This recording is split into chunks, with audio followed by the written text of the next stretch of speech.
Hello, y'all. I'm glad everything is working out of the gate on this stream. There was some technical difficulties last time. Not due to anything related to the new computer, mind you. Just, sometimes these webcams, they act up. And it turns out that doesn't get solved just because you got a new PC.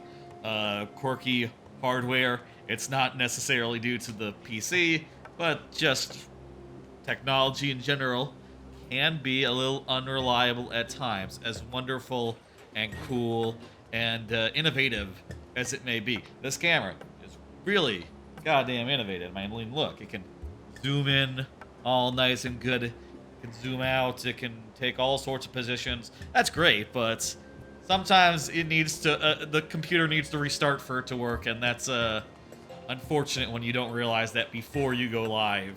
Anyway, folks, tonight, hello, we are doing Skyward Sword HD, continuing from where we left off, which, as you can see, is a good deal into Lanayru.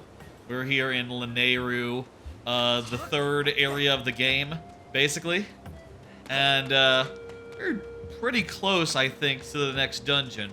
Like maybe a half hour tops. Basically, I think what we have to do now is do some sort of thing that shows us what... We have to do some sort of puzzle that shows us, like, what thing to do with this thing here.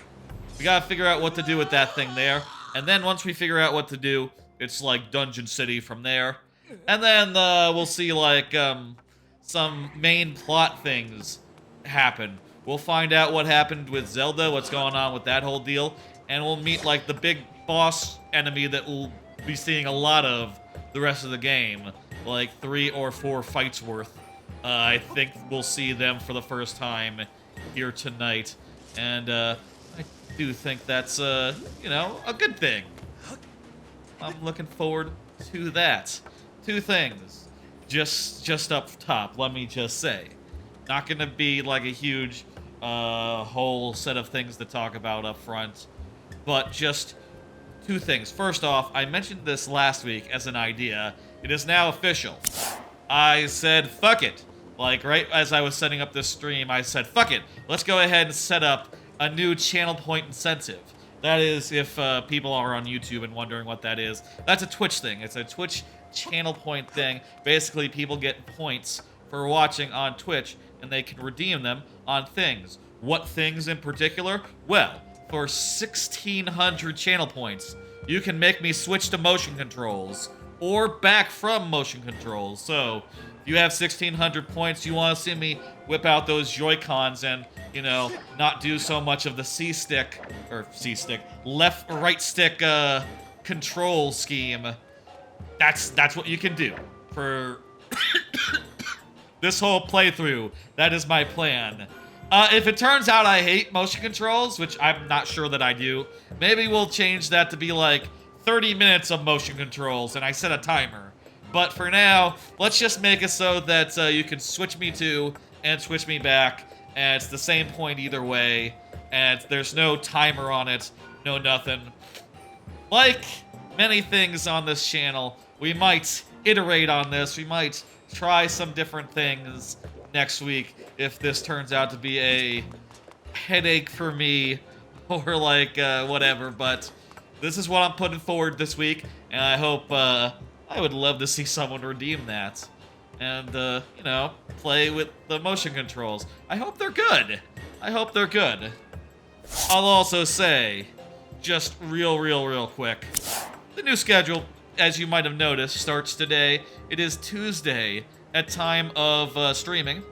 Usually, previously, streamed on Mondays, but now I have a hybrid work schedule, and I work from the office 3 days of the week. So, decided to do the stream on Tuesdays because I work from home on Wednesdays. My simple thinking is the stream can go a little bit late because I can sleep in a little bit further in the morning. So, that's how I'm figuring it. Also, maybe I can do the VOD over lunch. Something like that. And get that up pronto. Earlier than I could on, say, a Monday stream where I'm in the office until like, you know, 5:30. You know, we're getting home around maybe 5:30, maybe 6 if traffic's really bad or something. I don't know. Whatever. Anyway, point is, new schedule starts tonight. Let's do this, and I'll also point out that, hey, because of the new schedule, I am dropping Thursday streams for the time being, but I am thinking about trying a Saturday morning time slots. Maybe this weekend, checking out Golden Sun for the first time. Maybe. That's something I would like to do. Not gonna promise a Saturday stream every week, but if I have a good idea, maybe a Saturday morning stream. I'm waking up in a normal time now, so I'm probably not gonna be sleeping through until like 1 p.m. or something. And as a result, I might as well do a stream if I'm gonna be up on a Saturday morning anyway. That's my thought process. Okay! Let's do this. Let's figure out what the fuck. From where we left off, we need to figure out where these dials go. And I remember a thing or two about it. The thing or two is that we gotta like puzzle out where on this loop they are, and then we can sort of convert that to like radial positions here for this big thing. You can see it has 3 layers, and so does this. I believe that's how it works, so let's figure it out. How are we gonna do this? Like, should we just go around the circle and see what we find? We got like a new sense thing, right?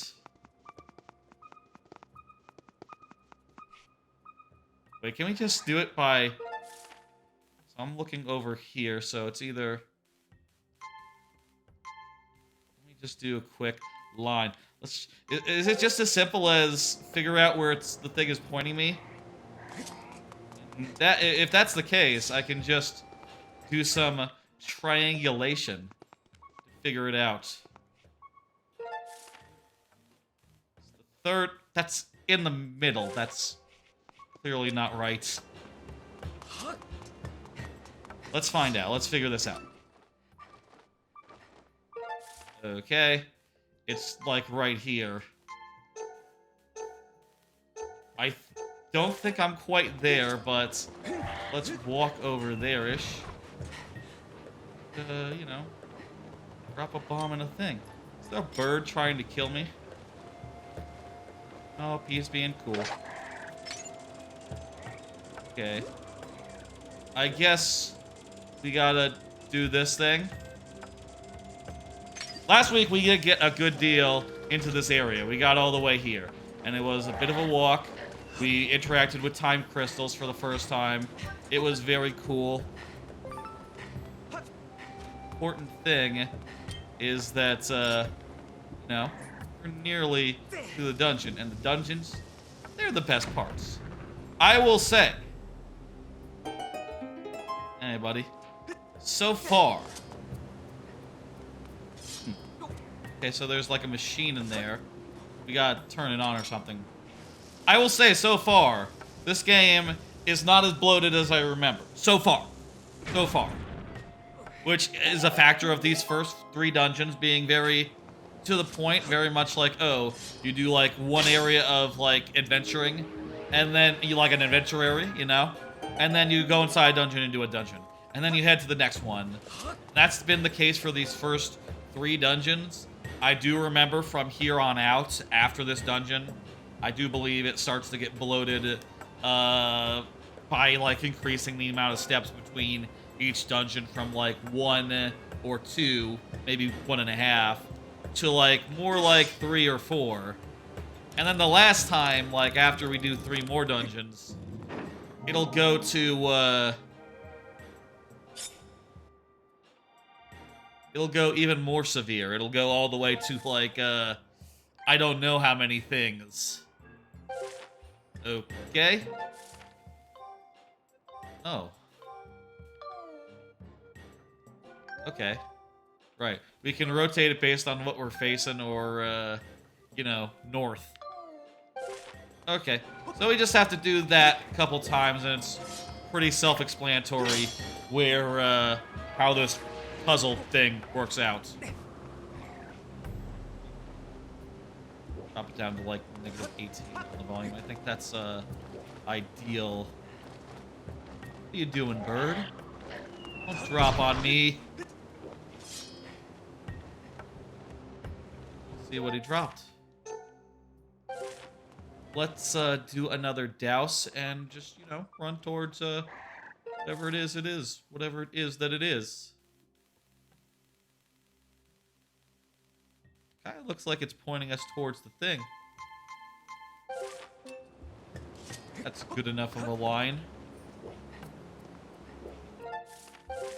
Alright, there's hidden paths under the sand. Important to remember. That helps a lot in getting around.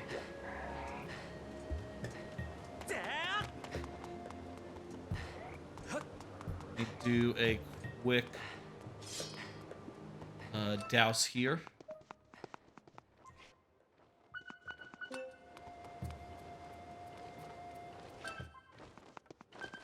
This thing. Okay, it's interference. A little bit of interference from the thingamajig. It wasn't that at all. It's right over there. So let me get all these things back. By the way, I'll say, as I often do. How do I... Okay, zoomed in is like north is facing. Oh, I think it's that building. That wee little building. Let's head there. I'll say, as I always do, as I often do, I have cards on which there are things I've been meaning to talk about. And, you know, say on air and discuss. Start. Let me first make sure I'm not under threat by bird. Go this way. Start. Let me say, like, hey, did you hear about this? Did you hear about the ASUS Zenbook Duo 2024 pre-order date? You probably didn't, because I don't think anyone's really reporting on it. But I saw a tweet from ASUS's North America team that said, hey, pre-order date. It's January 29th in the United States of America. Before that, I saw some articles saying that, like, oh, it's going to launch in Malaysia next month. And I was wondering, wait, what does that mean for America? And then I did some frantic Googling and found jack shit. And also I asked around, and no one... I didn't find anyone who would tell me, like, no one told me, or I don't know, like, if launching in Malaysia is a common thing that laptops do.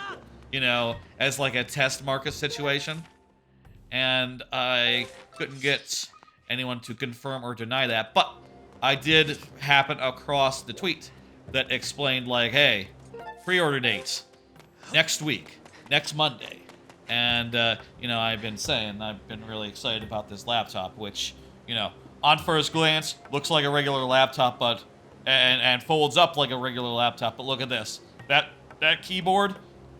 it comes off, and you can get two screens, a two-screen situation, but basically it's a no compromises thing.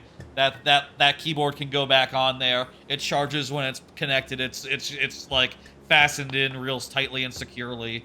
It has the newest chips. You can put an i9 in it of those new Intel chips, which people say are supposed to be good, I guess. I saw one video where Overwatch 2 was running perfectly good and quite smoothly, which is better than my old-ass machine. So it should be able to run a stream, I figure, or do anything else I want with it, if I were to do anything else with it. But it's pretty exciting and pretty sick. I feel like I can do a lot with those two screens. I feel like that's going to be very valuable to me.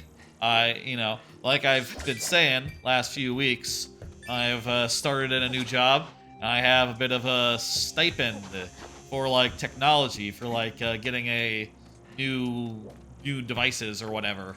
And this is what I intend to put it towards. And also, you know, the stipend will not cover the whole price of the thing, but it'll cover enough, and feel like I will put in like as much money as it takes to get me up to the top specs. You know, maybe an i9 with as big a big as SSD as they put in them, and also maybe the 3K display. It's like it's not 1080. It's like 1.5 times as many pixels as a 1080. It's like 2,800 and something, or some such. You know, I've heard that maybe MacBooks have the same resolution. I don't know if that's true, but I've heard people like that resolution. So what the fuck? Might as well get that. I don't have like 4K monitors currently. You know, for my own PC, I'm just using 1080 ones right now, and for the most part, that's fine. But if in the future I do upgrade, it'd be nice if the laptop was like, you know, was at least as fancy as I could get it. Now, I will say, I'm sure, you know, this technology, it's the first generation. There are limitations to what exactly that new fancy laptop can do. Like, it doesn't have a hinge that can do like a tent mode, you know, like a Lenovo Yoga can. But it solves like every other problem that one could. It's like so good in so many other ways. Like, oh, it has enough ports for connectivity. You can see there a USB and 2 Thunderbolt or Lightning, what USB-Cs, you know, whatever. That's pretty good. Good solid Bluetooth with the keyboard, can handle like other Bluetooth items. That sounds pretty good. The keyboard, it can just be used as a regular laptop if you need it to be, and it's spec'd out properly, so you'll be able to do some stuff on it. There's so much that I am digging about that thing, and I cannot wait to get it in my hands.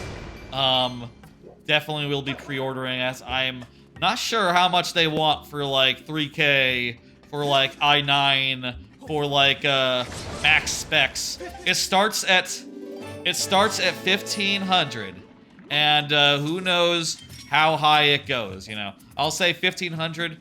That is a very competitive price. It is better than anything else in this space with 2 screens. I say anything else. There is one other laptop that is like that, and it has a couple problems that this solves.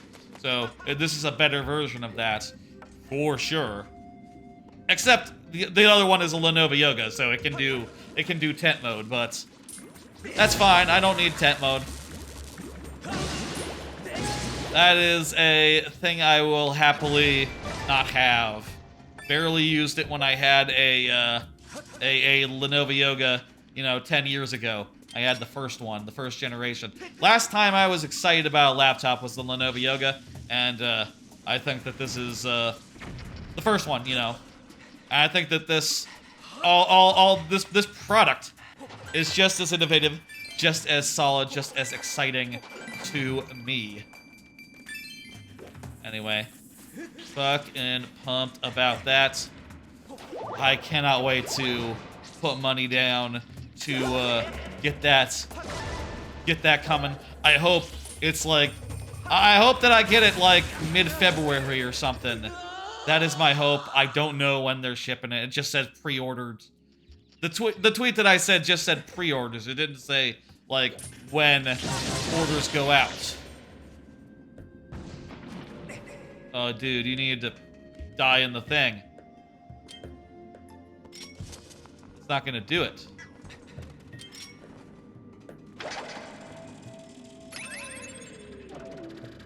Is this thing gonna respawn so I can get another ride on it? It's gonna, yep, there it goes.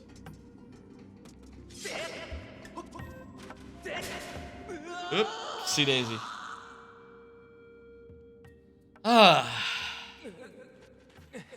We should kill that guy again. Where is it? There it is.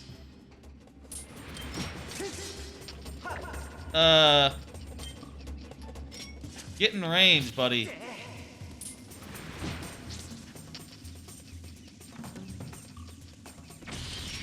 Okay, that worked. Hey.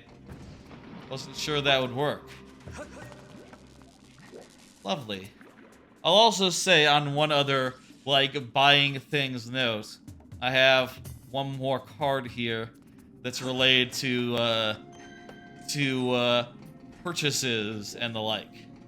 This one, basically saying, I've been getting a lot of stuff for, like, office life. I believe last week, like, I forget if it was on the Mario stream last Friday or the stream before that, I mentioned I got a backpack for the office, you know, for use there. And I've also gotten a number of other items, like, I got a headset with like a you know, built-in wire, not a wireless one, but a wired one. And I figure that I can use this as my, like, in-office headset because the ones they provide are not comfortable and I don't like them. So, you know, not going to use them. Going to get my own and use my own. The only thing about this, little bulky. And also, you know, look at this. The microphone does retract. It's kind of awkward, though, because the pop filter does not retract properly. Like, it doesn't fit into the hole with the pop filter on, which is a bit disappointing. I could see switching out for a different one, but I do like this one. Maybe we'll think about just one with a detachable microphone, or one that, like, swivels up into a little slot. That might be the better way to do it. Or if I can find some that are, like, more compact for, like, travel purposes. I also, speaking of compact, I also got this little beauty. This thing is a, you can't tell what it is, can you? Let me zoom in. This thing is, I'm gonna turn it on and put it near the mic. It's a little fan. It's a little fan that, like, can blow cold air on me. It has 3 speeds, and it's a little bit, it's a little bit noisy, but not too noisy where it would be, like, untoward in an office. And when the office gets stuffy, it turns out it's just nice to have a nice, cool fan blowing on you. And this one's, like, very small, fits into a bag very easily, easy to lug back and forth every day. There's no storage in the office, no dedicated desks, no lockers, no nothing. Everything's got to come back and forth, so size is important. Also, it has this little magnetic thingamajig, and what this is that it's sort of like wedge-shaped, you can see, and it can sort of function as like a makeshift stand. Now, I think it is weird that it has to have a makeshift stand. Like, you could have just had, like, a regular stand on it, right? But it didn't, and whatever. It's still maybe really good for its purposes, and if space is a concern. Oh, it's nice. It's even nice in my apartment, even though it's not all that hot here tonight. Anyway, that's lovely. I'd say that thing has bad sides, but it's alright, it's good. I also tried to get 2 more things. 2 things that are one thing. I tried to get... I'm gonna show them off real fast, don't mind me. I tried to get, like... You know how I mentioned that for my couch and stuff, I have these cushions for sitting on that's supposed to help with your health. Makes it so that you don't sit on your spine, your coccyx. Makes it so that you don't sit on your caucus. Well, I wanted to have something like that for the office, so whoopsie daisy. Tried to find something that was, like, relatively portable that can do the job, and I don't think I quite succeeded because it turns out they are bulky even if they are, like, smaller. I tried 2 things. One, I tried this, like, gel-based one, which I'll unzip it so you can see. Sort of looks like this. I found this one to be very hard, not comfortable to sit on, even though it has roughly the same shape as the one that I'm sitting on now. Because it's just so much less comfortable, it's just it's just a no-go for me. I'm gonna return that one. I also got this ridiculous number, which is made out of foam rather than the gel stuff. It is a lot more stiff than this one that I'm sitting on is. This one that I'm sitting on is very cushy, but basically this one can be folded up into a more convenient traveling sized package, which is still huge, honestly. Like, to fit this into a backpack will be a big thing, because this is basically the size of a briefcase, which is somewhat inconvenient. But I will say, you can reposition these two pads. They're like Velcro. They're like linked by Velcro, as you can see. And I repositioned them to be like roughly, you know, similar, have a hole similar to the hole in the other one, and the one that I have here at home. And it was kind of all right to sit on at the office. I didn't mind it today. I tested them out today. They just arrived, you see. And I didn't mind this one so much. I'll continue sitting on it for a bit and see if I end up going with it. I would give this one maybe a solid 3 out of 5. It could be smaller. I don't know how I'm going to travel with this thing. Like, if that's just a complete no-go. You know, it's still pretty goddamn huge.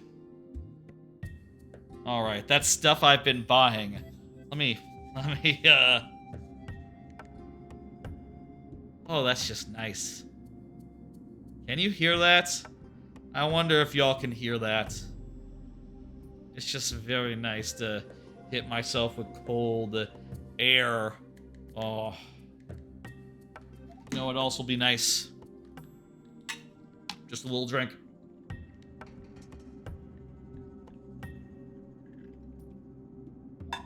Alright, sorry for the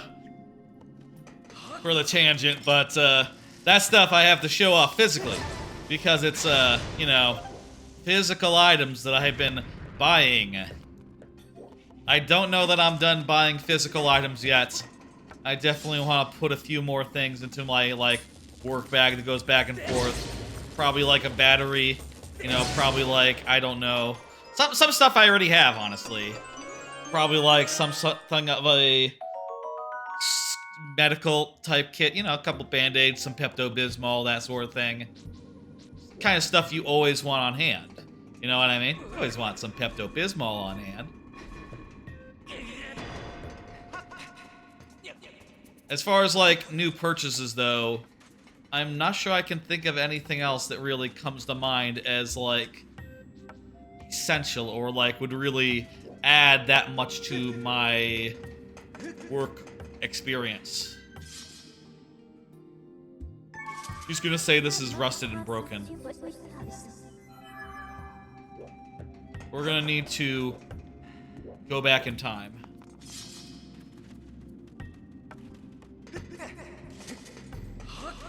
I think I remember this room giving me trouble way back the last time I played this game, which wasn't that way back ago, but you know what I mean. Like, it was just hard to figure out, like, what thing? It's probably a time crystal under one of these rocks. There it is. Well, that was easy.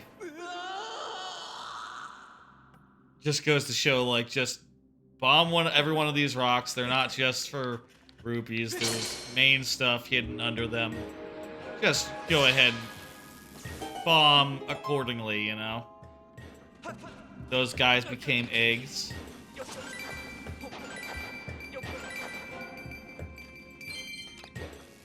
Okay, can we get over there? Hey, buddy. Don't worry about me. I'll be out of your hair. I'll be out of your hair like this. Like, there you go. I'm gone. I feel like this looks like just put a bomb in, but that's not it, is it?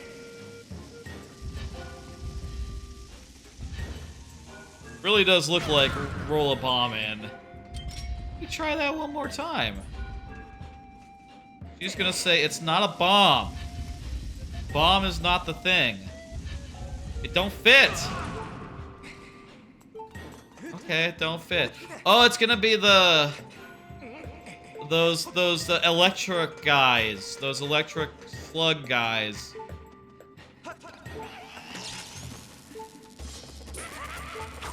Don't shock me.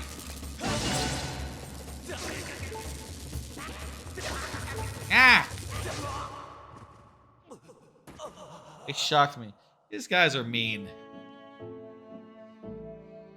You know what? I should do that strategy I did yesterday. Yes, I would. Or last week. Wherein I hit them with a little bit of slingshots. And that stuns them. Hey, stop that.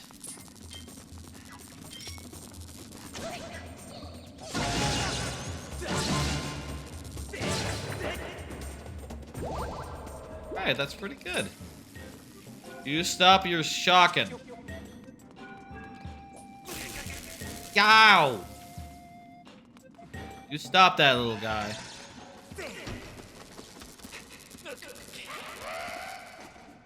Can I just, here's an idea.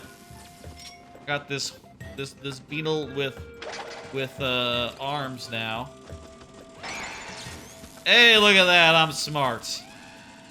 There's the answer. Okay. And it's just immune to the electrical situation. Perfect. Oh, wait. What? What? What? Why is the block not... Ah. Ah. Fuck. Fuck. Don't hit me. Don't hit me. Thank you.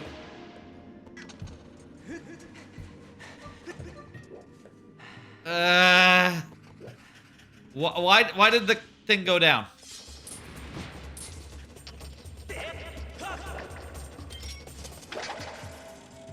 This is gonna work. Need bombs. I need bombs. I do still think this is gonna go like real quick like. No.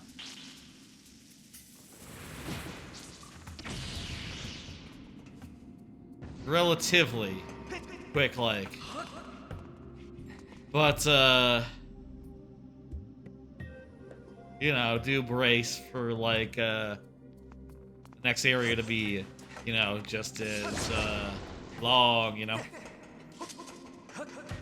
Okay, let's get this fucking block down and then we'll do a thing. Alright. Interesting that your count goes down before you used it because you took it out, you know?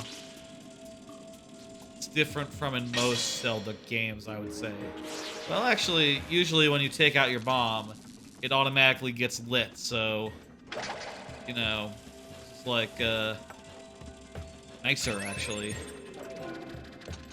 Try to get a nice and smooth flight path to pick up the little AE dude. Perfect. Hey, how about another card? Follow up on hardware acceleration woes. I mentioned last week that with my new graphics card, I was running into some odd trouble. I think I have realized that it's not really my graphics card, it's just that it turns out hardware acceleration is just quite unreliable in general, you know? It's just that when it comes to,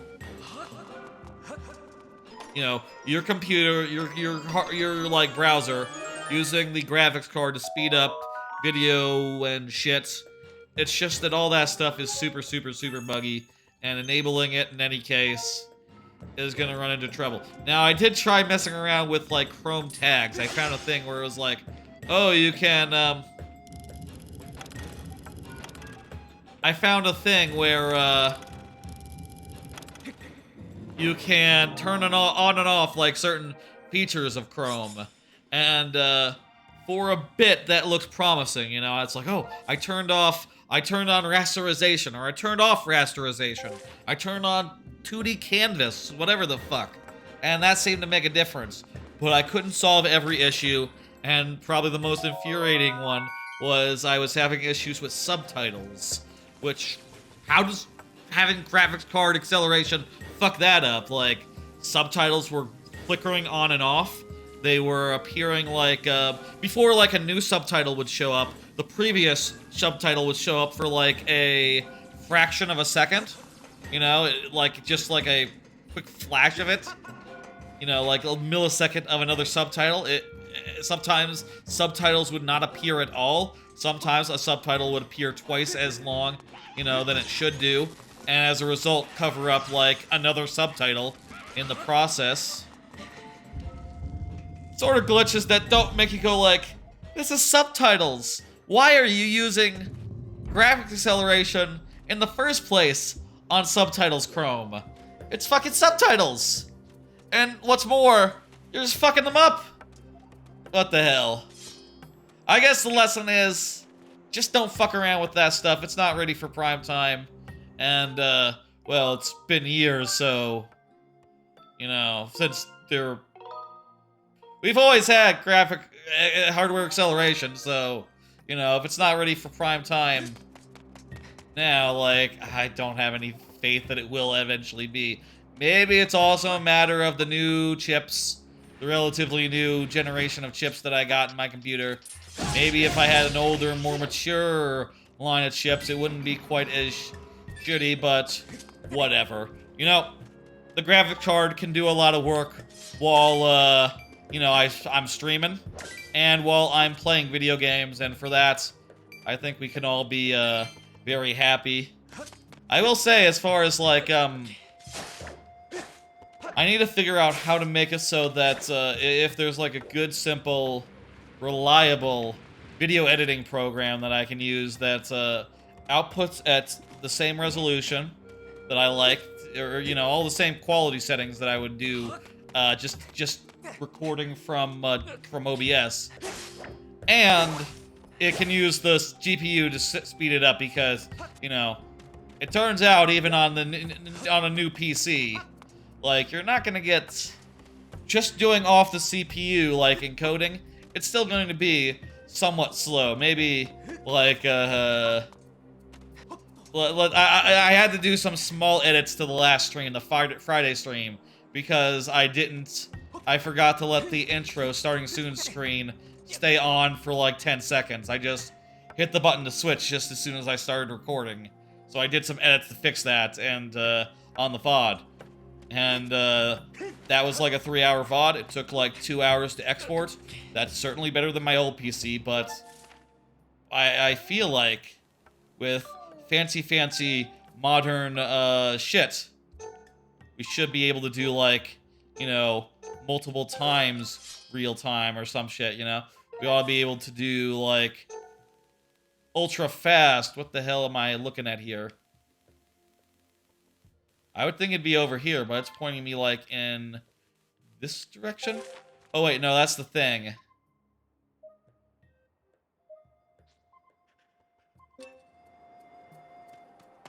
That's the watchtower fucker.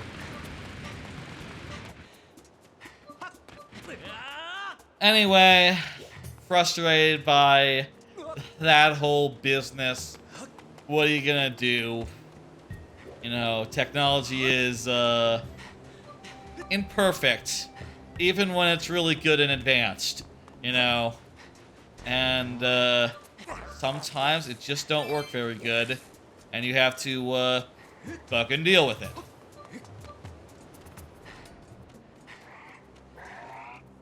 I'll say, though,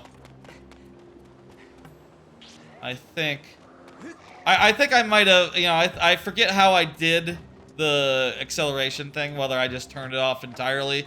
I think there might be like a separate option in there for making it so that the GPU can handle video encoding, but not necessarily like other type things, you know? I forget if that's what it's on right now, but maybe I had other issues where it's just like, okay, makes sense to turn off entirely. I'll say right now, I'm getting no further issues with that crap now that it's like mostly or entirely off, and that's exactly how I want it to be. I'm not going to think about it again. other than to say, man, that was annoying. Hope when they get the laptop, it just, doesn't have any similar performance issues or anything of the sort.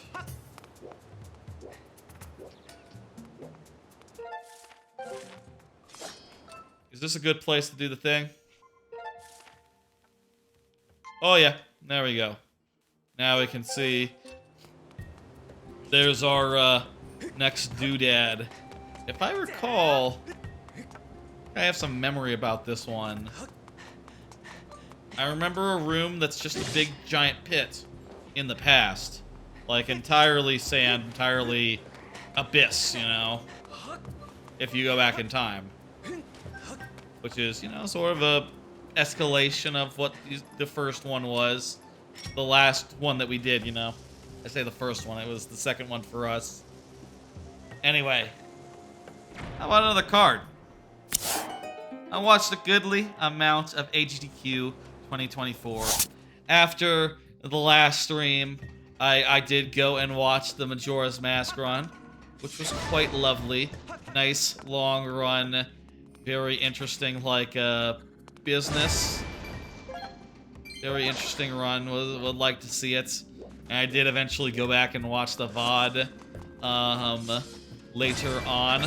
I'll say, one run of GDQ I didn't mention last time, but I probably should have because it was probably like the best one, was the Drum Percent Super Mario 64. I don't really like Mario 64 that much. It's not my favorite. It's something that I never played at the time, so I don't really have the nostalgia for quite so much, but I'll say, just watching them play it with fucking drums, it was like nothing I'd ever seen. And between each level, when no inputs didn't matter, dude would just do a quick drum solo thing, just for fun, and it was cool, and it was exciting, and it made you go oh my god, you're finishing Super Mario 64 in a good time using drum controls? And it's yeah, got 4 drums. The insides apparently represent stick directions. The outsides represent C sticks, and then the symbols, I guess, for A and B. It's well, shit. I guess that works. Go figure. That is bizarre as a thing to do, but really goddamn cool. Watched through most of Awful Block after the fact. I thought that Tintin game was pretty fun. Sneak King is, it's Sneak King. It's not, nothing special about it, but as a fun, bad game to bring up, Sneak King, I think is a pretty good, fun, bad game. Other than that, let's see, what other than that? Was Undertale... Did I mention Undertale? I forget if Undertale was before the last stream, but that was a pretty good run. Hug the Goats won. That's always good. This makes 0 sense out of context. There was a bid war between hugging the goat at the end and not hugging the goat at the end, which not hugging saves time. So that's why it's a whole incentive. That's why it's a whole thing. Why you would want to not hug the goat.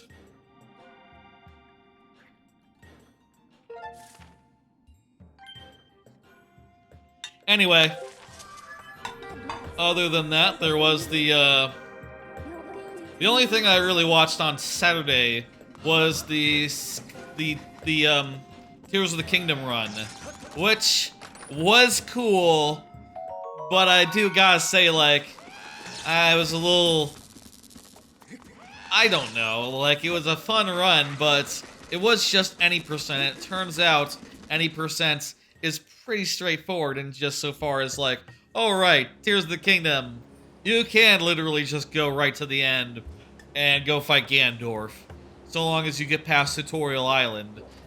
Most of the run ends up being on Tutorial Island, and I watched that and go oh right, I forgot you could do that.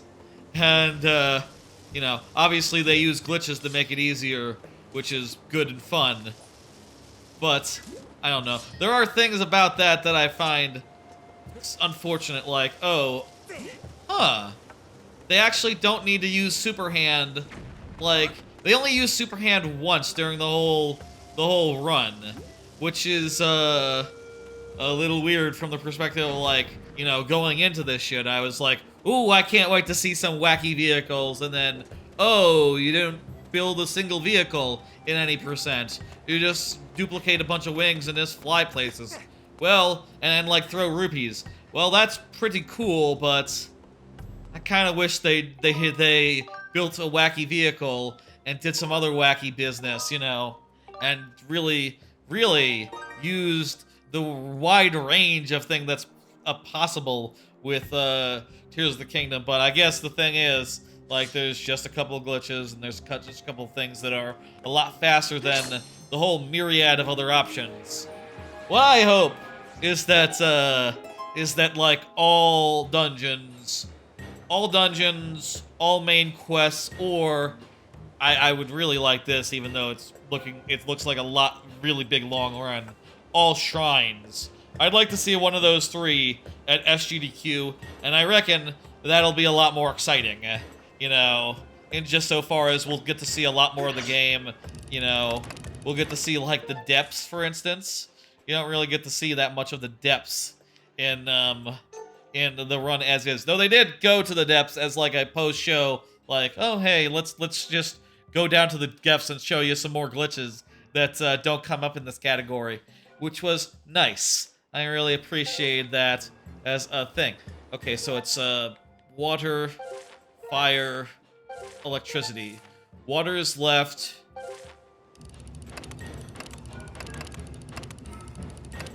Jesus.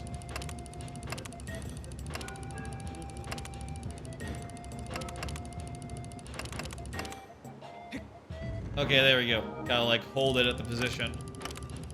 And, like, down right for fire. And then up right for electricity. Or just up, you know. Easy. So there were things I didn't love about that run, but all in all, I enjoyed seeing it, and I look forward to many more runs of it at future marathons. You know, Wonder was also quite lovely. Good glitches, hope that, and like some fun business in that.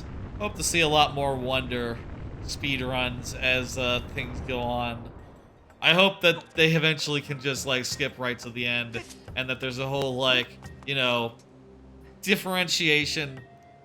There's, like, multiple. I hope there's eventually, like, any percent that just goes, like, almost directly to the end, and any percent that you know, does all the worlds, you know. I think that would be interesting. What's up here? Let's do that.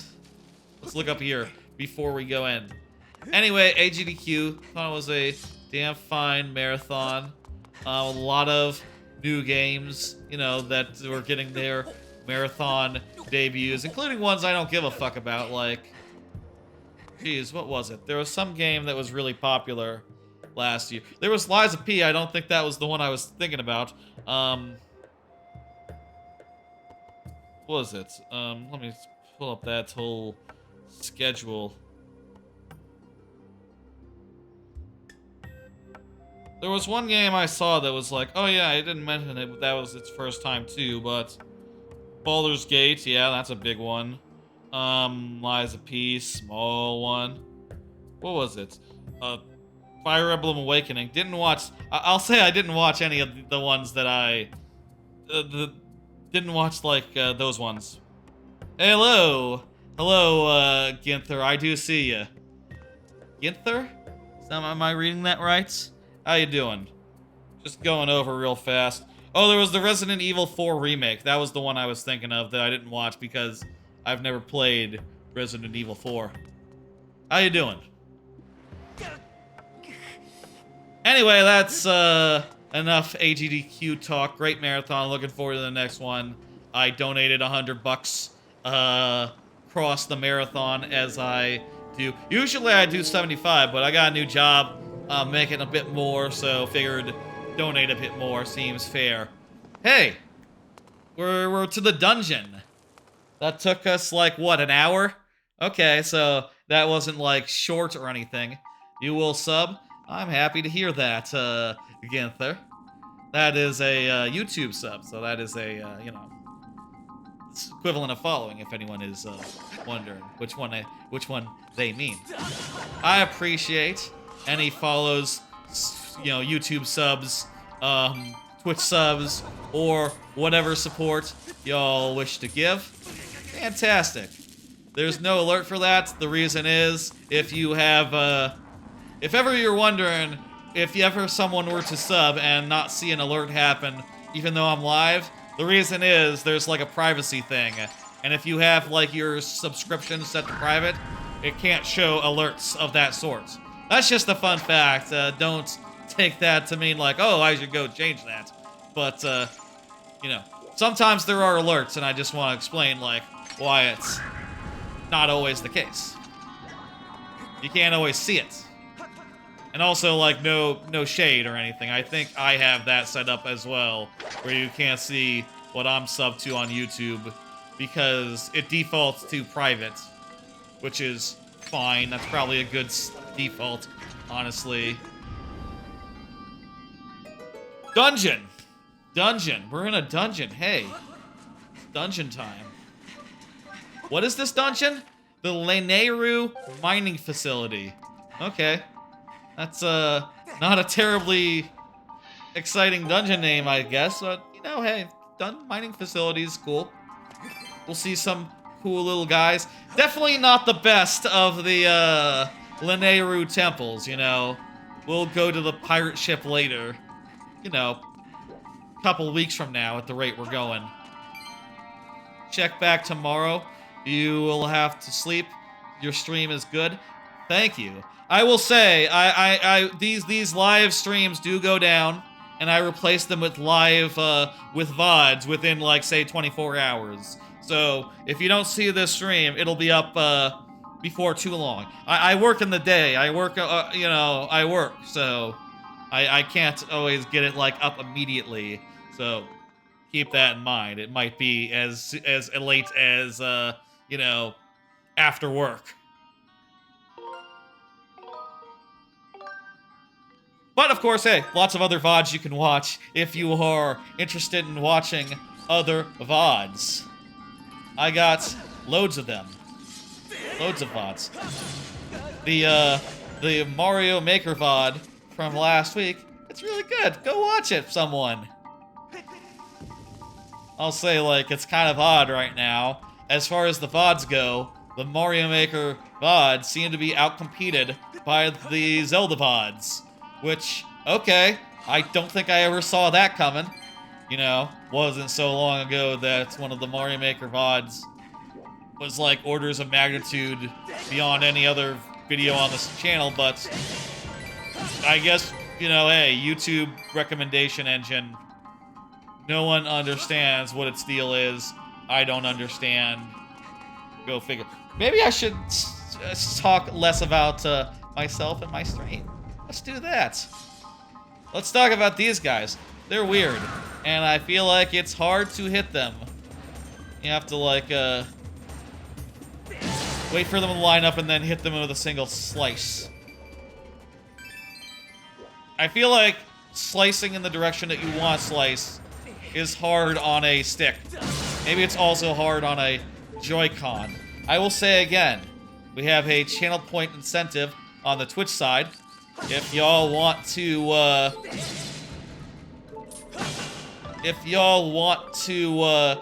do 1,600 channel points, you can make me use motion controls. Maybe we should have one that's like, you know, like a 10 minutes, 30... You know what? Actually, that would make sense if we did it like, if it was time-based, there could be cheaper versions of it that was like, you know, 10 minutes of motion controls, 5 minutes of motion controls for, like, a smaller channel point investment. That's not a bad idea, actually. I'll think about that for, next time. I'll say, also, for the icons for those channel point incentives, I just used the shield icon I had on hand, like a Zelda shield icon I had in hand, because I literally decided to put that in like 2 minutes before we went live.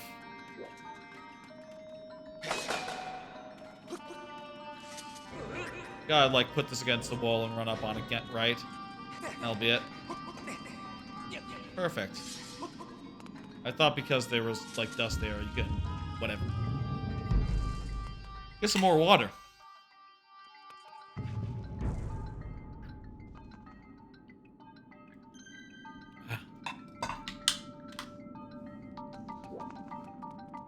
Another save point. I like how many save points are in this game. Also, there's autosaves as well, which is actually really nice, considering that, like, oh, we have definitely lost.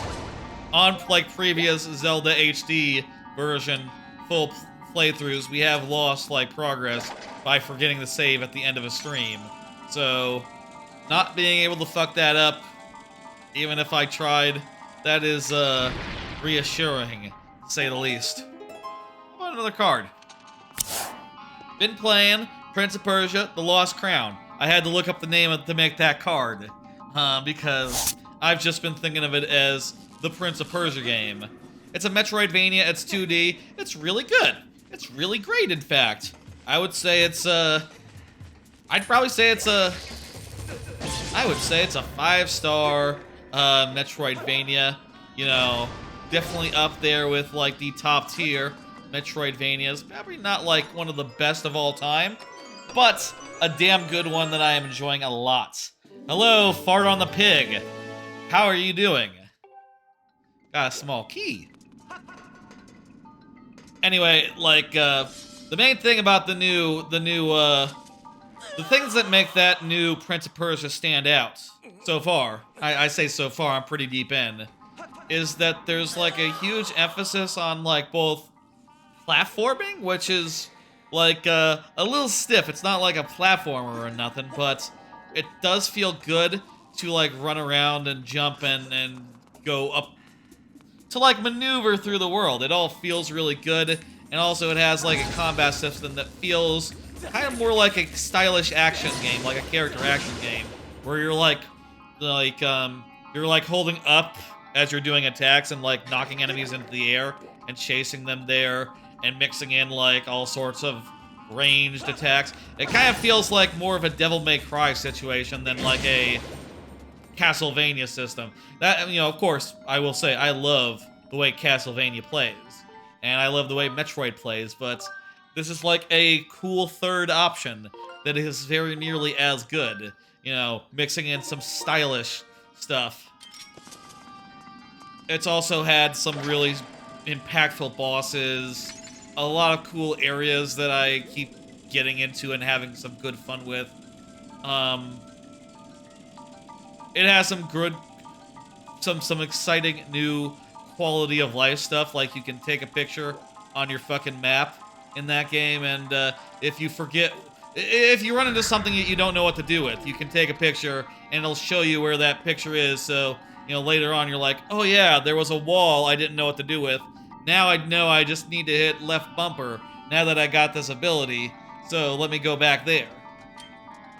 The upgrade system is also pretty damn cool. I'm really enjoying my time with it, and I'll say I've played a lot of that game the last couple days, since the last stream, since the Friday stream. Prince of Persia, The Lost Crown, hell of a game. Would recommend. So far. I say so far. I know I would recommend it. When I blow up that box up there with the bomb, I'm not sure what I'm missing here. So far. So far is a weird way to put it. I got this bomb. I got this. Is it gonna be like hitting a switch to make it, you know, the pass or something? Drop it on here.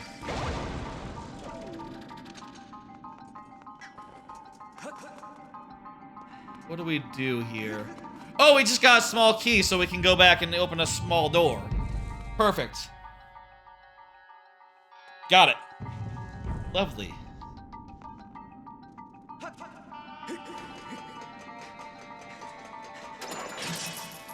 We're in the Lanayru mining facility. If you were wondering where this mining facility was in the world, Lanayru. That's a place.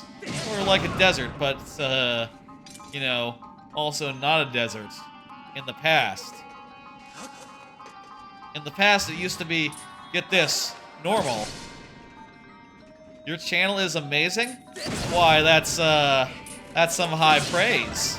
I'm glad you enjoy my channel, Fart on the Pig. Thank you for your support. I appreciate anyone who you know, has the praise, you know? Who is, you know, supportive in any way, shape, or form. That's not the way.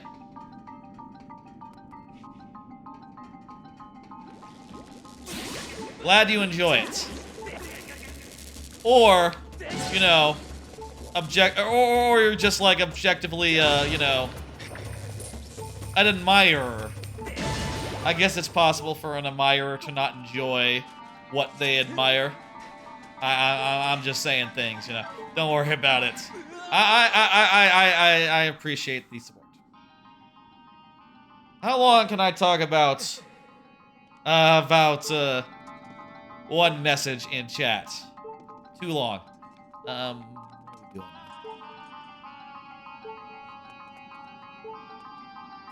How about another card? I got these cards. Let's do another card. I rewatched The Blues Brothers over the weekend. Haven't seen it in ages.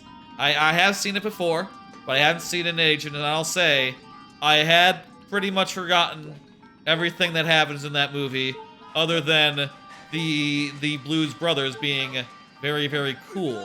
I remembered that they were cool. I remembered that they said, we're on a mission from God. I forgot that they were criminals, which seems like a whole very important part because, yeah, that movie is all about them just running around being very flagrant about the law in order to do their, like, their concert and raise money for a, small church, which is a very funny, dumb premise, you know? Them running around, like, breaking God knows how many traffic laws and, you know, causing God knows how much collateral damage.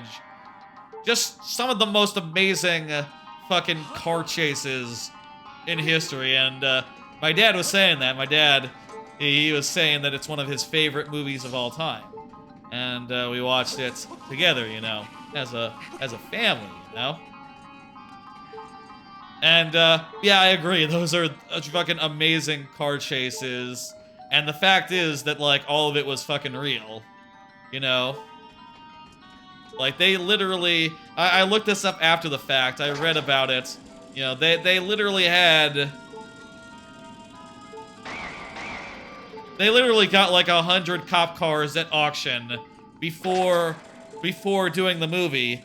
And as a result, they were able to crash and total like 100 actual goddamn cars to make the movie.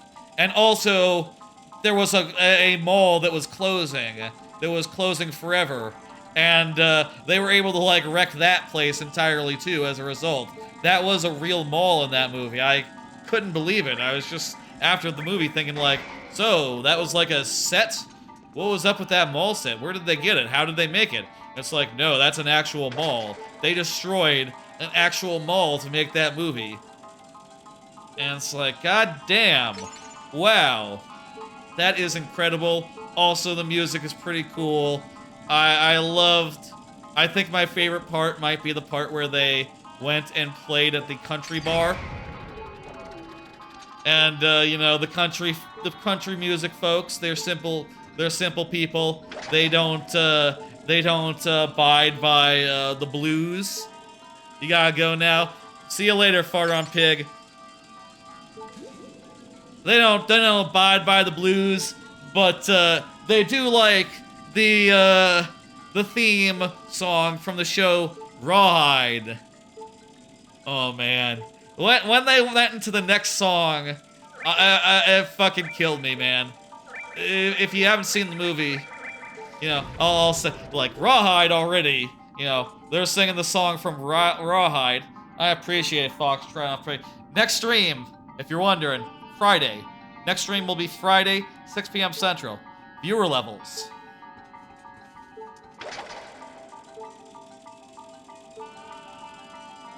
The song that they play after Rawhide is starts with them saying, "Sometimes it's hard to be a woman," and that just alone fucking cracked me the fuck up. Like, God, that's very funny for a bunch of men to play, and it's also hilarious just how genuinely touched everyone in the audience is. Is it just gonna be as simple as use a fucking slingshot? How fucking genuinely touched everyone in the audience is. Like, they're like just dozens of couples, you know, spooning and doing all that business, and you know, one very sad man being very sad, and it just cracked me up, like how genuinely emotionally invested these bunch of you know, country western bar people were into the theme song from Rawhide, and you know, Stand By Your Man, that song. Give him the love he's something.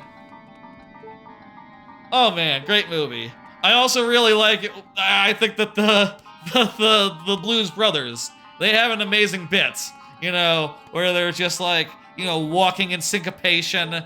They're moving in sync. They're saying some very cool things while you know, sort of like bobbing to the beat. You know, they're cool fuckers, and it makes me wonder, like, where did that come from? Obviously, it probably wasn't them that invented that, all that cool mannerisms. But you know, I love them. I also love the Runaway 8, the Runaway 5, the Runaway 5 from Earthbound, which are, you know, inspired directly by that. I know I don't have health. It's a good thing. I love that, I love the ending. God damn, that's a good movie. Blues Brothers. I'll say next time at Universal, I'll maybe be like a little bit more interested when I see the Blues Brothers, like you know, doing their shtick. I think it's very cool that Universal has the Blues Brothers now, as like just I see why they wander around the park and like do their routine, because it is goddamn cool. Hello, the Lost Mitten. I have no idea what I'm doing here. I'm just talking about the Blues Brothers. Damn good movie. During the movie, I asked my dad, I made my dad make a list of his favorite movies of all time. I said, tell me, what are your top 10 movies of all time? And he gave me 15 movies after a good amount of coaxing. I'll read out that list, why not? While I'm just trying to figure out what the fuck to do. My dad's top 15 favorite movies, in no particular order. Apocalypse Now, other than probably Apocalypse Now is probably his favorite. Blues Brothers, Godfather, Planet of the Apes. He loves Planet of the Apes. I don't really get that myself. I'm too young for that. I don't get it. Goodfellas. I love Goodfellas. That's one we agree on. The Shining, Raising Arizona, Wizard of Oz, Alien, 2001: A Space Odyssey. That one's also not for me. I don't really like... I don't think I've ever seen 2001: Space Odyssey, but I don't think I would like it. Sounds kind of dull. I don't know. Weird. Star Wars, the first one. No, Doctor Strangelove, No Country for Old Men. Loves that one. Holy Grail and Fargo for the last one. Cool. You never had your name said by a cool YouTube guy? A lot of people are saying that. I'm also a Twitch guy, if you're curious. Both things. Now, what the fuck are we doing? If you want me to say your name, that much is very easily accommodated.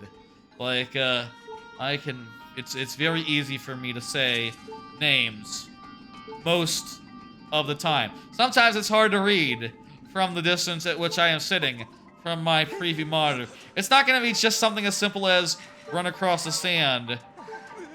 No. How do I get across this fucking room? Am I dead?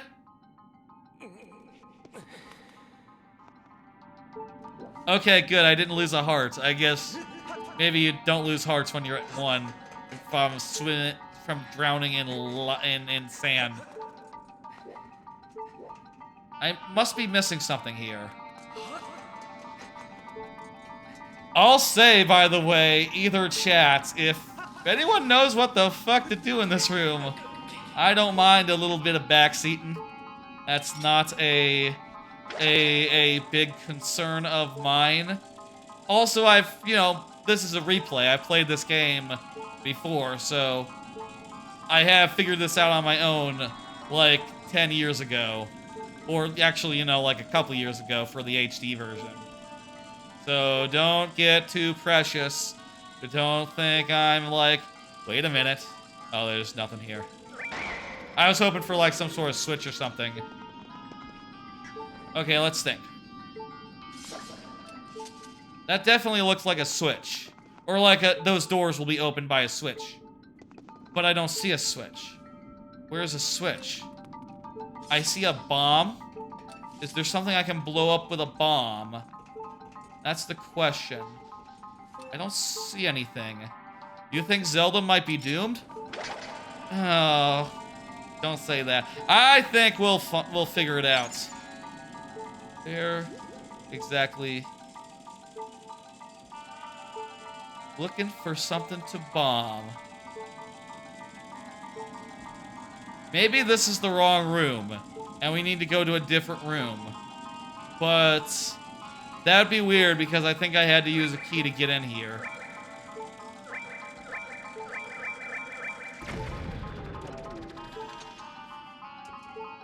It's nothing like going up there, right?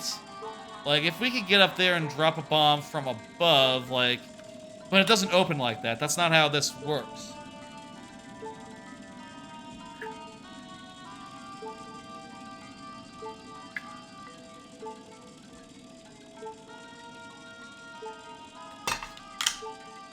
Let's go out of this room. I feel like this room, we're not having any luck in it. Look at the map real fast. So we have this room. We don't see anything, any place we can go. I can't go up here, right? It's not gonna be something like, oh, just fucking climb up this wall. Nope, can't even mantle up the wall. Even partway style. I thought I could climb up any wall, yeah. I just can't climb up that wall. That's unusual. Unclimbable wall. Go figure. Does this look suspicious?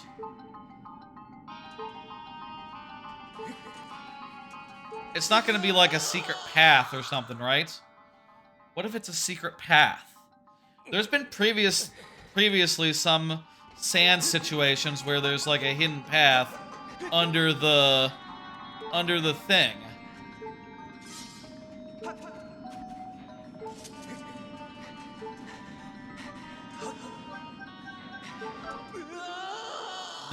No, not a secret thing. Bad wall. Bad wall. Maybe like a bombable wall? Look up there. Probably a good clue. And vague enough where it's no. Bad wall. All the walls I see are good.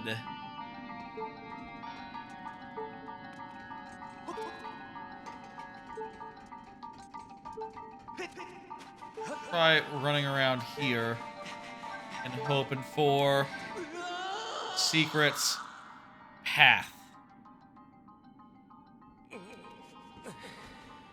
Let's go back into the previous room and try to figure something out in there. See if there's any other... Wait, bad wall. Maybe it was on the map.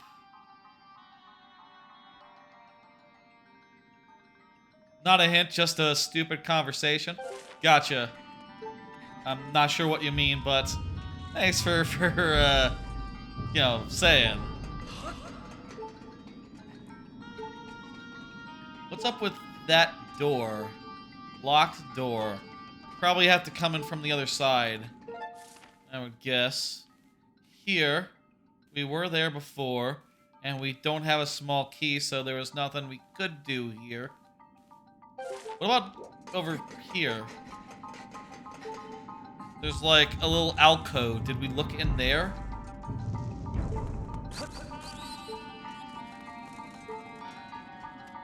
It's just a small chest. I bet it's bullshit.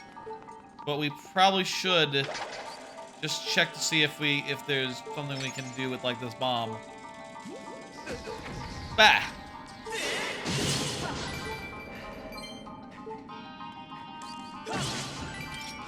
Okay. Get this bomb. Guy.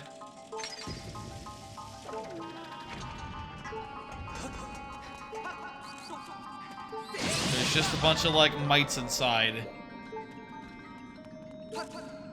Not sure how you get into there. How about we not worry about it? I bet we might need the item or something. Or to jump on one of those things. I don't think that's going to be the way.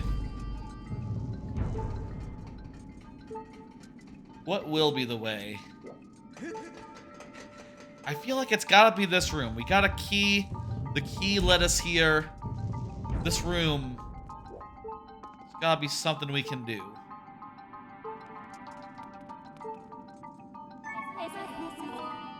Do you have advice? Sword. I seek a hint. Yes, this is a facility. The switch that operates the machines is buried under sand. Wait, what? The switch that operates these machines is buried under sand? Can I douse for it? No. Buried under sand. So... Huh?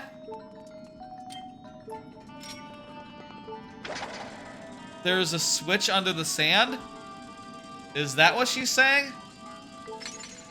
Is that a hint that's right and correct for this situation? Should I drop bombs onto the sand? Bombs on the sand?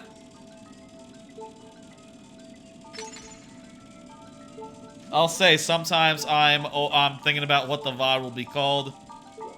Bombs on the sand isn't bad, except that the last week's stream was called Hungry for Bombs. So because well, it's something I said once during that stream, and that stream also had like a lot of bombs and bomb accessories. Probably shouldn't have 2 streams in a row named after bombs. They're not that special. There's the vacuum item. Maybe I could name it like vacuum thing. Fuck, I don't know. I'm sure I'll say something that'll make sense for the title at some point in the stream. She's less helpful than me. Yeah, so it seems. Could it be this? No.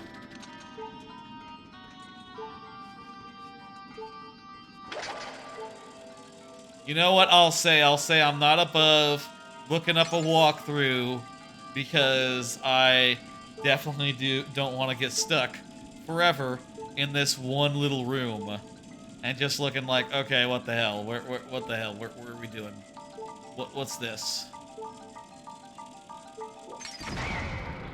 Is it the switch like there? If there's like a clue here in like the wall or in like the detail of the environment, I'm just not... It's just not getting me.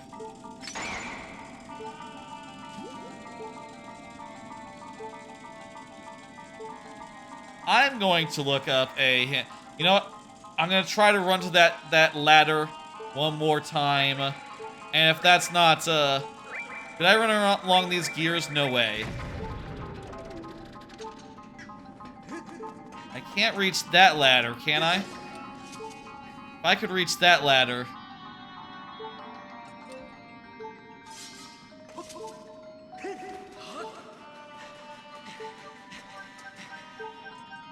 Can't do it. Nope. Probably needs to be the pass to reach that ladder. What about this one? I'm just running so slow. I'm just not getting distance. Okay, let me... Lanayru mining facility. Let's just look. Let's just look. Just a little hint. I just need a little hint to see what the fuck is we're doing here. Polygon, sure. Let's see. Small key 1 conveyor belts. Use it to unlock a thing.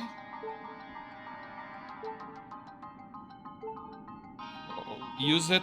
Climb to the right of the conveyor belts. Clear the arekia off the wall and climb up. The top of the ladder is blocked. Yes, that's true. Okay, I just need one thing. There's a bomb. Oh my god. That box is destroyable. I thought that was one of the solid boxes that was like bomb-proof. Damn it.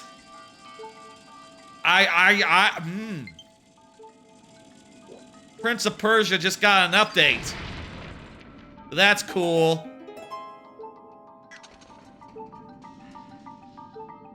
Feel kind of foolish there. I need to look more closely and recognize that some boxes are like, you know, red and made out of steel. Like a, you know, sort of a dusty red. And others are sort of a dusty, you know, brown. And can be destroyed. Very subtle difference, but important. Damn it. That was silly. That was a silly thing to get stuck on.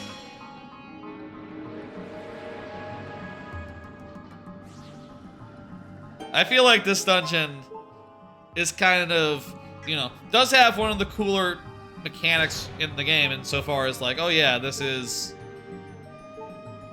Let me bomb those guys using this thing. If we can, I will. Does have one of the cooler mechanics insofar as like switching from past to future all the time. But you do have to,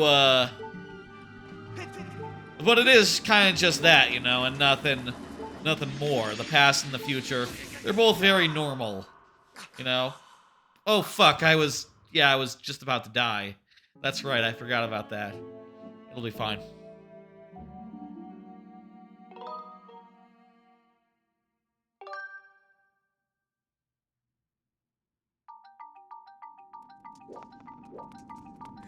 Don't worry. I'm sure our progress is still intact. That's, you know, it's autosaves and stuff. And you never in Zelda lose progress from continue, you know? That's always been a good part about Zelda games, you know? If it ever didn't work like that, it would be a hell of a shame. I guess I say that, don't you actually lose progress in, you lose the things that you do in Breath of the Wild and Tears of the Kingdom, and it's fine and good because those games, they work different. I suppose I shouldn't just say things that aren't true. This way's bad. I want to go a different way. I want to go this way. I want to go down.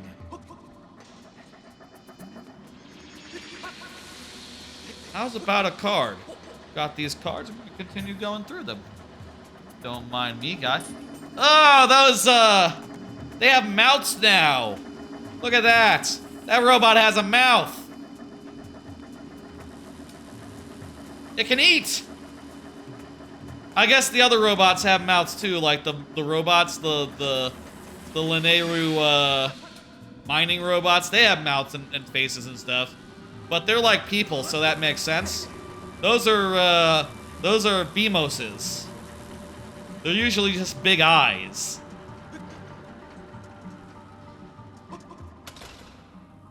Hey, there we go. We pulled a switch or something. Go figure. Here's a card.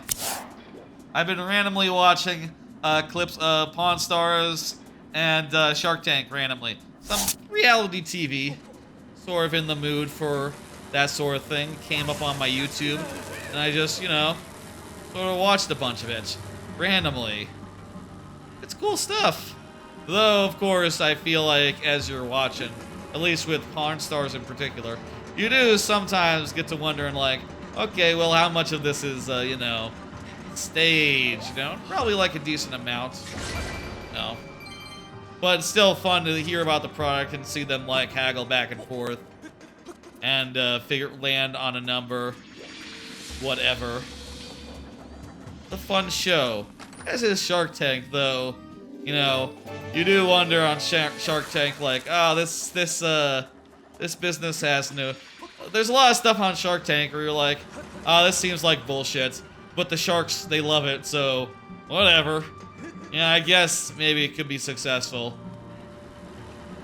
Go for it, whatever.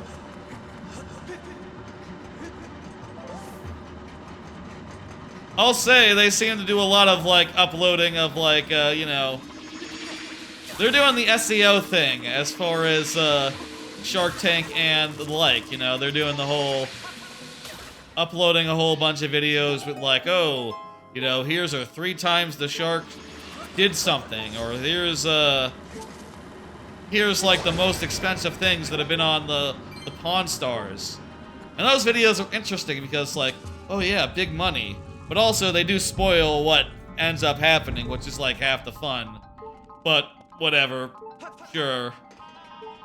The important thing is people click on it, right? So, and I did click on it, so there you go, it works. I did see one that was like the top, and I'll say sometimes it's not like completely accurate. You know, like I saw ones where it was like, oh, fake things where the Pawn Stars, you know, they didn't quite figure it out. And then you watch it and they immediately figure it out. They say, like, the first thing they say is like, okay, well, this is fake, first off. And you're like, oh, well, it didn't almost fool them. But whatever, I bet almost fooled them is a lot better for SEO, I understand. Kind of silly, though. I feel like, just, you know, I feel like when you're naming a video, and, you know, hey, opinions from someone who names a lot of videos. I feel like one of the more important things is that it's accurate to what's in the video, you know? Like, you don't want to do false advertising. Exaggerating, that's one thing, you know, or like, just being, you know, inscrutable and something that makes you go like, well, what does that mean? That's fun, too. Or just like a dumb quote from the video. That works, and it's fine, you know. But if you're expecting something and it's not in there, you know, that I always think is weird. Did we just get the dust bellows? No, we didn't. That was just some bullshit, right? Okay, cool. Multiple ways we can go here. We can go up there. It does look like we can cross those over to the other side. I like these blowfish. These are good blowfish. There's the gust bellows. Now we can suck, you know, to our heart's content here. They never added the gust bellows to Smash Brothers. Probably a good. That's probably the right call.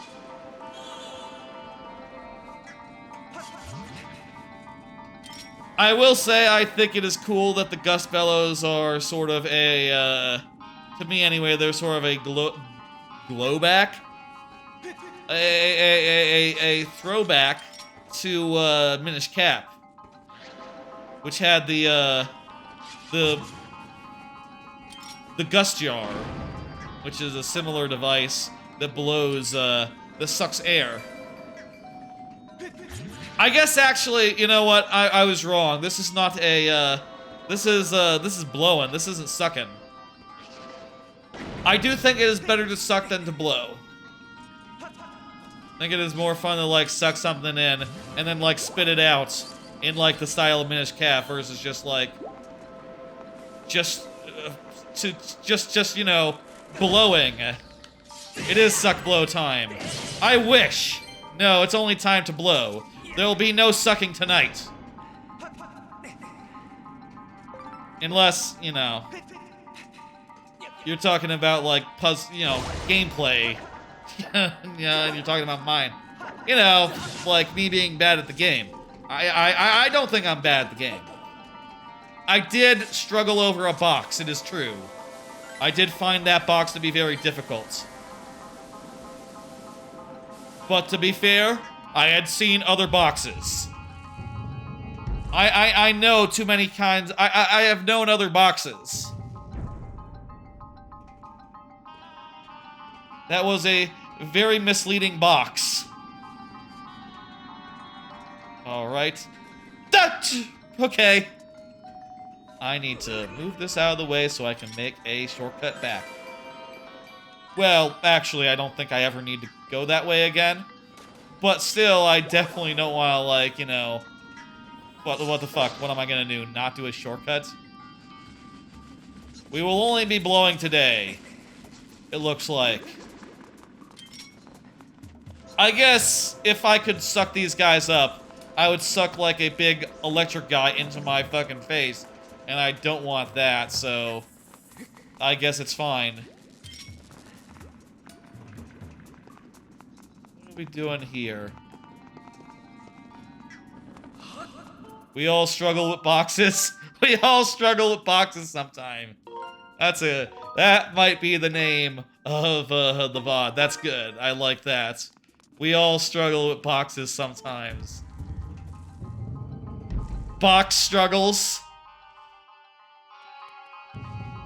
Maybe it should be something where you know what it's talking about just reading it, like, you know, like, you know, only suck, or only blow, no suck.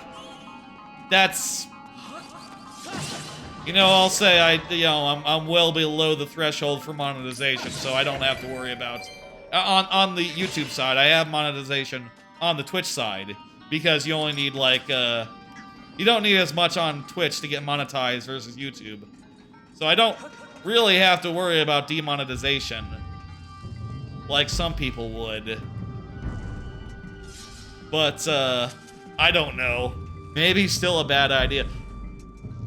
What do we do with the blow ability here? I think we gotta blow these boxes. I think we gotta blow these boxes. Weird thing to say.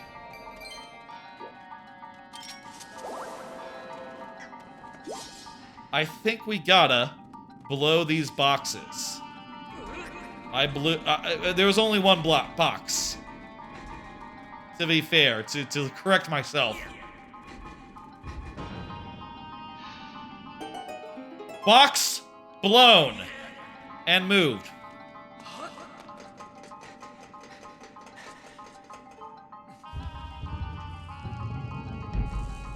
How about another card? I got tons of cards here. Do another one. Dropped 3 last anime. Tales of Wedding Rings, which I thought was just sort of shaping up to be a mediocre, harem, polyamorous type show, wherein the main character wasn't really into it at all, and wasn't really, like, the strongest main character anyway. After such bangers as 100 Girlfriends, Girlfriend, and such in the last couple years, I just was not in the mood to do the most mediocre version of that. I kind of think Tales of Wedding Rings is not even as good as the one where it's literally just the characters fucking or not fucking accordingly, as far as like polyamorous type shows go. which is a level above harem, by the way. I would consider a polyamorous show to be a harem show wherein the characters actually get into a like full-on relationship with multiple people in it, which is kind of fun and you know, has a little bit more going on. I also dropped off of Foolish Selling. I gave it a lot of time to get started, and I just don't love the conceit, you know? I think it's like more dark and dreary than I would like, and it's just taking forever to start up. There's plenty of shows that have started up and have like got it up to speed that I really like, and it's on a really busy day, so Saturday, you know. So I figured like, okay, fuck it. Let's go ahead and do that. Finally, yesterday I was watching The Foolish Devil, Angel Dances with the Devil, and I was just really not enjoying the vibes, so I said, okay, I'm gonna cut that one as well. So there you go, like, 3 last shows that I am dropping from my, like, simulcast anime slate. If you don't know, I like to watch a lot of simulcast anime. With those 3 cuts, I have 28 shows that I am watching this season. And I expect it to stay that way. I think this is the final lineup. Are you interested in the lineup? Well, you can go look at my AnyList profile. It's somewhere, you know, you can... Any of the videos, all my videos have that linked at the bottom of them. At least the archive version of them do. Maybe I should have them also in the descriptions on YouTube of the live streams. I'm not gonna do a thing where I stop what I'm doing and read them out to you. Like the whole list, you know? Another time, perhaps.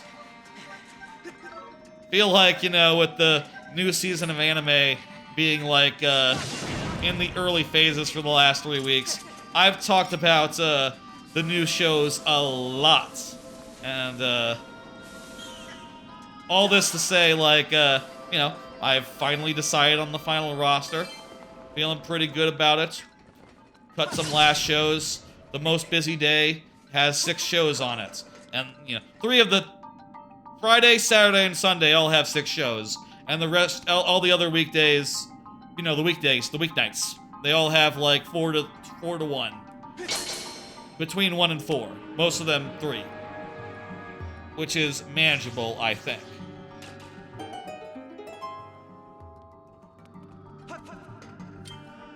Alright, let's suck this platform. Or sorry, below this platform. A pinwheel? That's cute. What's the best thing of the season, you might wonder? Well, I would probably say it's probably gushing over magical girls. It's a really, really very porny show, let me say. But I think it is extremely good and probably the best a horny show has ever been. You know, one that is like, you know, so horny, so porny that, there's nipples in every episode, you know. Well, I guess I'll say, like, you know, as far as anime goes, obviously, there's a lot of, I love Sopranos, for instance. That show has a lot of nipples as well. And, you know, you could probably make an argument for it being porny, but can I blow this thing back, or how does that work? Or do I need to, like, do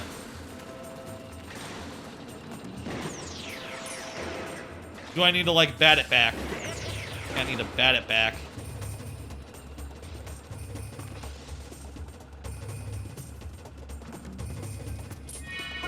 The conservative, regular answer, if you're just looking, if you're, like, saying, like, oh, you know, like, I don't want anything that I couldn't show my kids. Or that I couldn't show, like, you know, that I can't...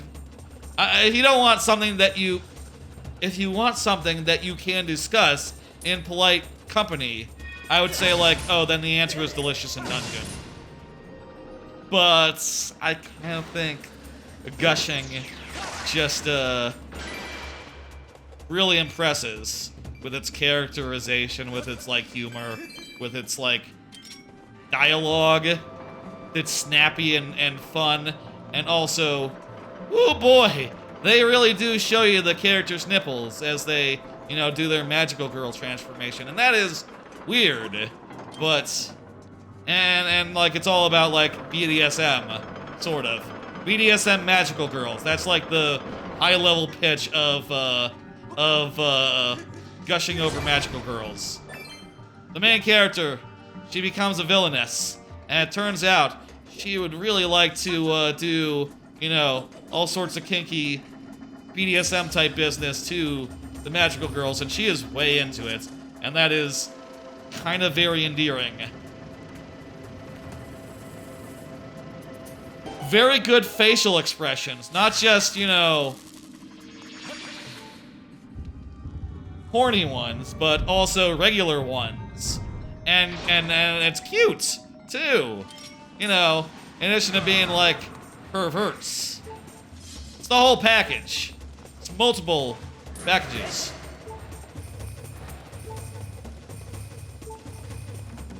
And I'll say, by the way, when I talk about, like, the horniest anime has ever been, let me be clear.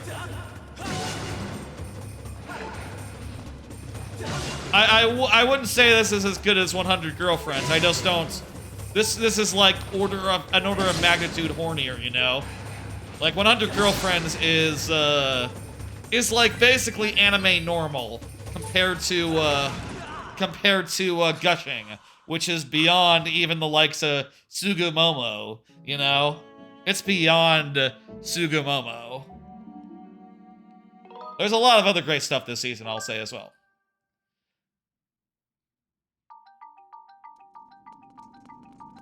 Any that I would highlight? Yeah, I would highlight Tis Time for Torture Princess.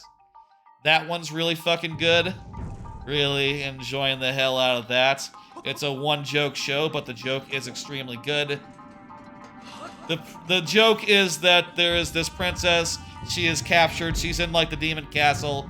And they do torture upon her. But torture in this case just means that they bring her temptations, and literally every time she folds, you know, they say like, "Oh, princess, we got this toast," and she says, "Looks good. Ah, I want that toast." And she folds every time, and she eats the toast or whatever, and she's just so happy eating the toast. They have a little toast party, and it's just so very silly and goofy and fun. And there's a talking sword who is like the straight man, you know, saying things like, princess, if you have a cell phone, you know, like, she's exchanging her contact information with, you know, her new friends, the torturers. That's, you know, that joke requires too much setup, but he's very, like, just making all sorts of, like, princess. The princess is not gonna give in to that. And just be cut off by the princess giving into that. It's a very funny joke, and it works every time. I'm quite enjoying that. Definitely the best thing on Monday.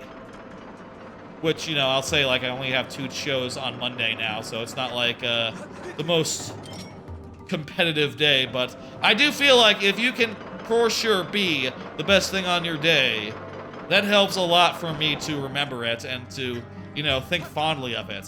You know, when I'm sitting down to watch anime after a long work day, and I'm thinking like, ooh, it's time to watch Tis Time for Torture. That's a good, you know, place to be, thing to do, whatever. These guys are trouble. But you can just slash, like, immediately, and it's good. I'll say, by the way, again, tonight, we have a special, thing over on Twitch for the first time. A channel point reward, that's a Twitch thing, by the way, wherein, for a certain amount of channel points, I will switch to the motion controls until, you know, if someone else were to do a similarly high amount of points.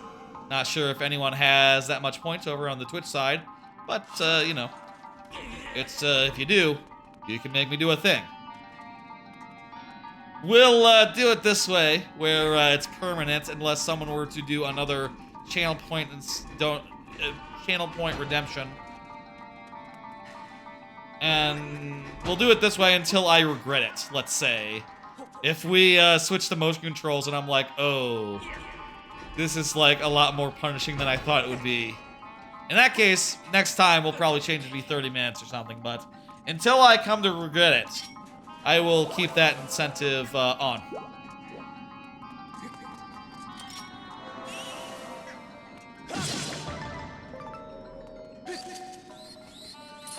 I'll say originally, wasn't the biggest fan of the motion controls in this game. You know, on the original Wii U, you know, or the original Wii with Wii Motion Plus.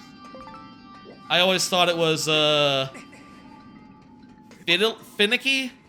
It's certainly better than the Wiimote stuff that came before it, but it was very, very, very finicky still, regardless of the improvements that they made along the way. Definitely cases where I'm doing like this or like this and I'm trying to do like vertical, it's like, it's just not picking up. And I'll say like even with a stick it can be hard.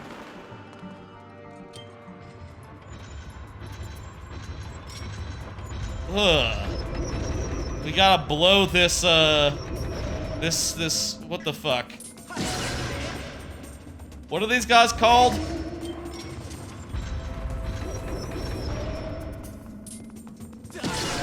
That's unfortunate.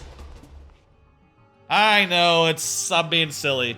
It's a different kind of blow. It's a different kind of blow. That's a good name for a stream. A different kind of blow. A different kind of blowing. I think that's very funny to me. That's very funny to me. A different kind of blowing. Because you know, everyone knows there's another type of blowing. That much, you don't have to talk about it. Sounds good to me. Yeah, that's a good name. I'm gonna put that on a thumbnail sometime tomorrow, and then put the VOD up. I'll say again, you know, used to be I could get the VODs up like pretty quick, like. You know, I have work in the morning now, so the soonest I can do is lunch. So keep that in mind if you're looking for the VOD. It'll be up like either sometime between either at lunch or after work, depending on how my day is going, I guess, and how long shit takes to do. I have a name. Probably not that hard to do a thumbnail. I usually write the descriptions like, I usually write the descriptions of streams like right after they end. I like to take a nice bath after the end of a stream. You know, soak in hot water for a while. And, you know, I'll take my phone in because I don't give a fuck. Does everyone else do this? They're supposed to be waterproof, so I don't really worry about it. I don't put like a bag or something on it. I just try to keep it out of the water, you know? And I'll type up the description and, you know, later do the other necessaries. That tends to be my process. I like to unwind after a stream, you know? So we did a bunch of work to open this door and get over here. But over here... What? How... You know what? We need to blow. That's the secret here. Do a bunch of blowing. Nope, just fucking guys under there. Little nymphs and all that. Probably not called that. How about another card? I like cards. Did you hear about Frontierland's ongoing developments that content creators are hyping up? Yeah, I saw this video on the old YouTube saying like, oh, you know, Disneyworld. They put out a statement about Frontierland. And, you know, they spent like 5 minutes working up to like what exactly they meant. And then, you know, it ended up being like, oh, they said that there would be ongoing Frontierland announcements, which, yeah, I guess that doesn't really say specifically that doesn't say much of anything, right? But they have said before some of the stuff that is coming to Frontierland, like, you know, obviously Tatiana's bog thing is replacing, what's it? The log flume ride that used to be at Disney World. Jeez, what was that ride called? Not the... Jeez, I forget. It's the Song of the South ride. What the fuck was that ride called? I probably wrote it as a... I wrote the original version ages ago. I saw the new one, Tanya's Bayou thing being built. Jeez, it's eating me up not remembering this. But obviously that's what they mean by the Frontierland changes. Like, that's the main thing, is that, like, oh yeah, that's going in. But also they have talked before about wanting to build like a whole... You see here on the map of Disney World, right? Of Magic Kingdom. You see how Frontierland sort of goes like north and just ends? Yeah, they've been talking for a while now, like, oh, we want to add an area north of that and sort of like make a full loop around so that people can walk in a circle from the Haunted Mansion to the Thunder Mountain, which, yeah, that makes complete sense to me as a thing to do, and I bet they will do it. And, you know, people have no idea what they're gonna do, what the land will be, whether it'll just be like more Frontierland or like new areas that are in their own themed land. I'm sure it'll be pretty cool, you know, hey.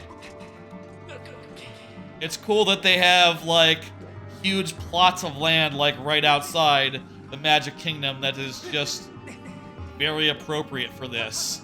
You know, I think that's pretty convenient. You know, I look at Universal Studios and they don't really have land to expand the main parks. You know, they have to use the space that they have really judiciously. Can I, like, blow this shit? No. They have to use the land they have really very judiciously. And, you know, while they do have, like, some very clear things that they can get rid of, like, yeah, you have the whole Lost Continent area. Go ahead and make that Zelda.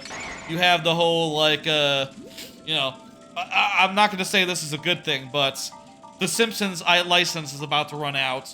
Once that runs out, yeah, sure, make that Pokemon. And of course, the Epic Universe Park, that's all there. But other than that, it's like, where's the room to expand? You have to remove things. Granted, there's some stuff that has been left unused for a while, like there's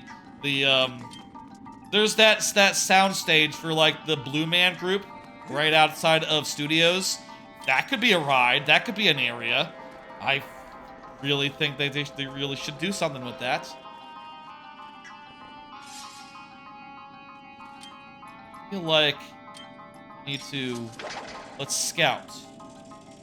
That could be a area, but, you know, in any case, you're going to be knocking down buildings, maybe getting rid of, like, you know, employee areas, behind-the-scenes areas. Like, if there's some, like, backstage areas that could, like, move somewhere else, right? Like a corporate building off-site, let's say. If they could do some stuff like that, they could absolutely, like, add more areas to Universal, but it's so much more tight, whereas, like, the Disney estate is just so massively huge. Oh! Crap, look at that on the map. There we go. Hidden path. The Disney estate is just so massive. They really can't just add a new corner of, like, any of the parks by clearing out, you know, pretty much anything. The world is really their oyster. Anyway, I think that'd be cool. I'm very curious what they will put in there. I'll say I'm more of a Universal person in general than a Disney person, but I didn't really enjoy going there last year to all the Disney parks, as well as, you know, Universal and SeaWorld, of course. I went to those as well, but, you know, I could definitely see going to Disney again. I went with, you know, I stayed with my cousin, And I could definitely see like going with other family at some point. My ma hasn't been to Disney in like 10 years. She'd probably enjoy it reasonably well.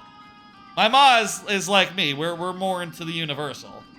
We're more into like the thrill rides, you know, as well as the, you know, the more intense stuff, as well as, you know, we like a good screen ride or two. But Disney is also really good, though it's so spread out. You really have to take multiple days or really hustle to see everything. I just took 2 days last I was there, and I really had to hustle to see everything. Oh, Lord. All right. Ah!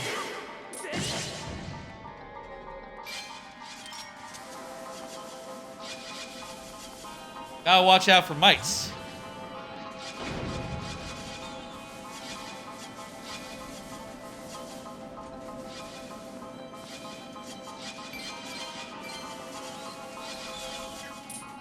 Another Disney topic here. What lands would fit in a Disney villain's theme park? That's something that people have talked about before, right? If they were to open a new gate, like a 5th gate at the Disney, the one thing that has come up as an idea is like, oh, some sort of area, some sort of big park, either a full park or a, you know, just a single land. Honestly, this has been proposed as both, or suggested as both, by fans or otherwise. I think maybe Disney themselves might have said this. You know, Imagineers or something. But if they were to do a villains-focused park, I do wonder what would be the lands at such a park. Here's what I came up with thinking about it. I think you could do a really good Star Wars area. Now, I'm not sure if Disney wants to go down that Universal-type path, you know, like they do with Harry Potter, where each of the 2 parks, soon to be 3, has a Harry Potter area, you know. And I bet within 10 years, each park will also have a Nintendo area, you know. Studios will have a Pokemon area, Islands will have Zelda, and Epic Universe will have Mario and Donkey Kong, and maybe Luigi's Mansion. You know, I'm not sure if that's really Disney's MO, but I think a really cool area would be like a Death Star type area. You know, I think Galaxy's Edge is cool and all, but it's no Death Star. It's just sort of a generic town that could be anywhere in the Star Wars universe. You know. Whereas, like, if they did the Death Star, can you just imagine, like, running across, like, a huge facade? Like, you know, a huge fake Death Star in the way that they have, like, fake mountains. And then you go inside and it's just, like, you know, immaculately dressed up in the way that a Death Star would be. I think that would be really rad, you know? And put an indoor roller coaster in there, because I do think Star Wars should have a roller coaster type attraction, you know, in addition to the very good trackless ride that they have. I'll say Rise of the Resistance is great. I still would say they should get a coaster for Star Wars in there. Definitely should be on the list of things to do for, you know, that there park.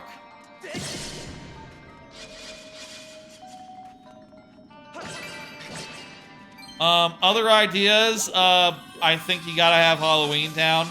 That'd just be a very obvious one.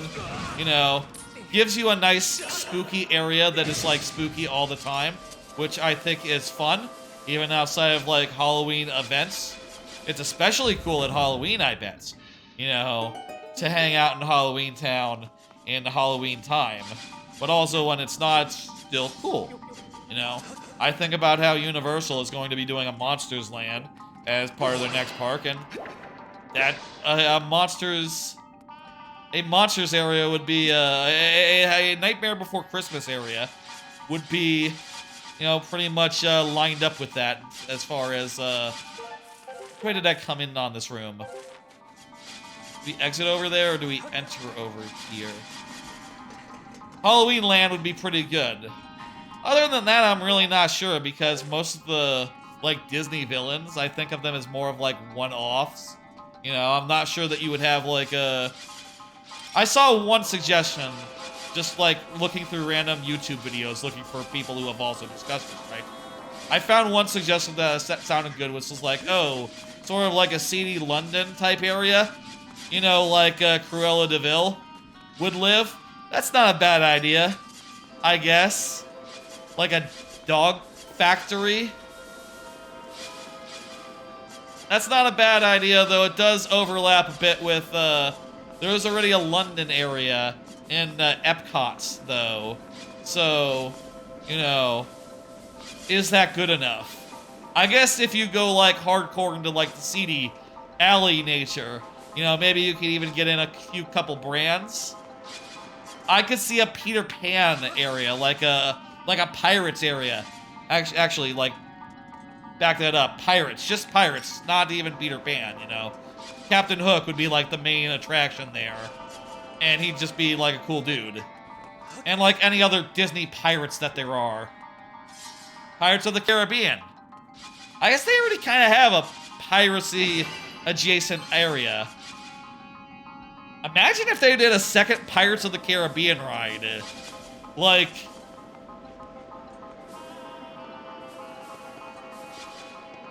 That'd be weird, wouldn't it? To, you know, put what, like, one that was more based on the movies? That'd be so weird if they... literally, you know, if it went from ride to movie to ride again, but at the like a separate ride at the same park, at the same you know, resort, I suppose I should say, to refer to the whole you know, resorts and all its gates. You know, that's the word that they use to describe the individual parks of Disney and Universal and such. Gates. I say they, you know, people, industry, that sort of thing. Analysis.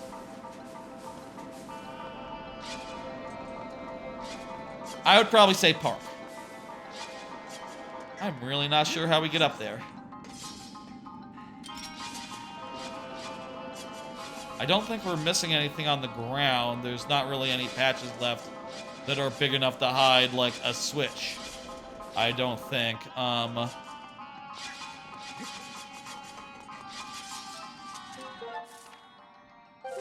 There's a treasure chest here. The hell is that? Let me do, this to scout it out. I say scout it out. Scout out the room in general. Look in the rafters or something.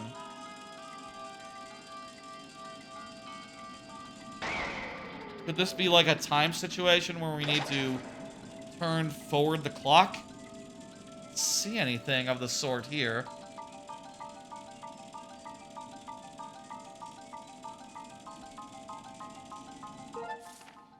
That is a small passage. Oh, wait a minute! That's where we entered. Shit. This is where we exit. Okay. We crawled through that thing and dropped into this room. I just got really disoriented there. I thought because I had been to this room before, it was the wrong room to go to, but this... I guess I need to think more about, like, where we are and where we're going, so I don't lose track. My bad. My bad. Anyway, those are the ideas I have for such a park. I guess the main ones would be Pirates, Halloween Town, and Star Wars. I don't know if you could do any sort of, like, Marvel area. Obviously, they don't have the rights to most Marvel things because Universal holds that in, you know, so long as they operate, you know, all those rides.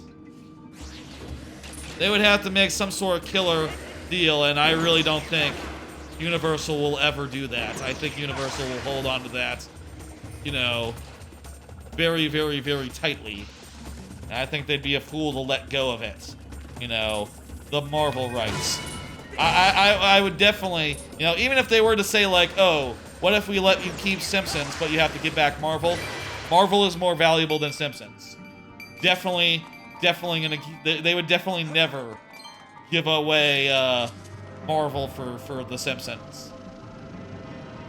So they're not getting those rights back.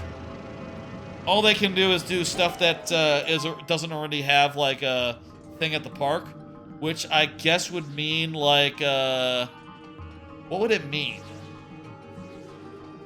This is interesting, sort of an auto-scroller type situation. Very cool. Cool use of the time stone mechanic to make it so that enemies are just appearing in your path. And do I have to kill that guy? Oh, I just realized you can by like cutting their shit and stabbing them. I forgot they have mouths.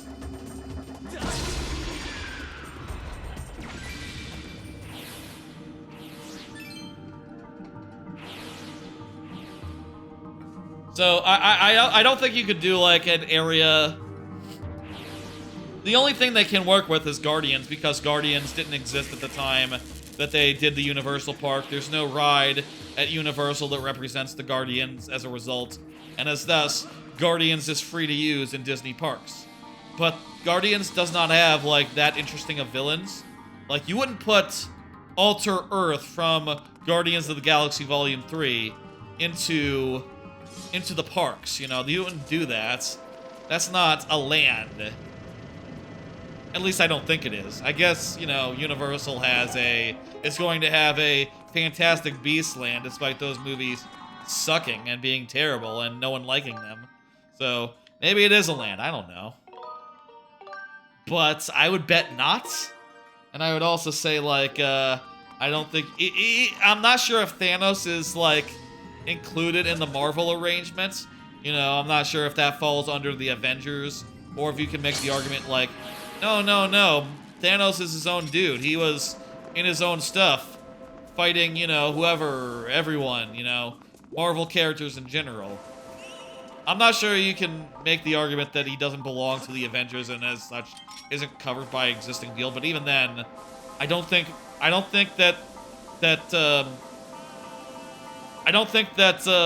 Thanos can hold up a whole theme park area. So it'd be down to IPs like Guardians that didn't exist 10 years ago, 20 years ago when you know, the deals were being made, and I don't think other than Guardians they have anything that's that big or that successful, you know? It's not Shang-Chi. That's just an okay thing, you know? It's not... I don't see them being able to figure out any sort of Marvel thing for Disney, for like a villains park. Also, honestly, I don't know that they're... If I had to guess, I would say that they're probably not going to do another Gates anytime soon. Like, the smart money is on none of that on account of I don't know they have like a huge lot of unused space, you know, that they would need to do like another gate.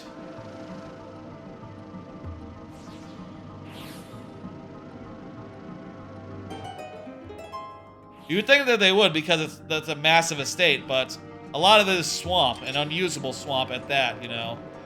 Not something that you want to turn into a theme park.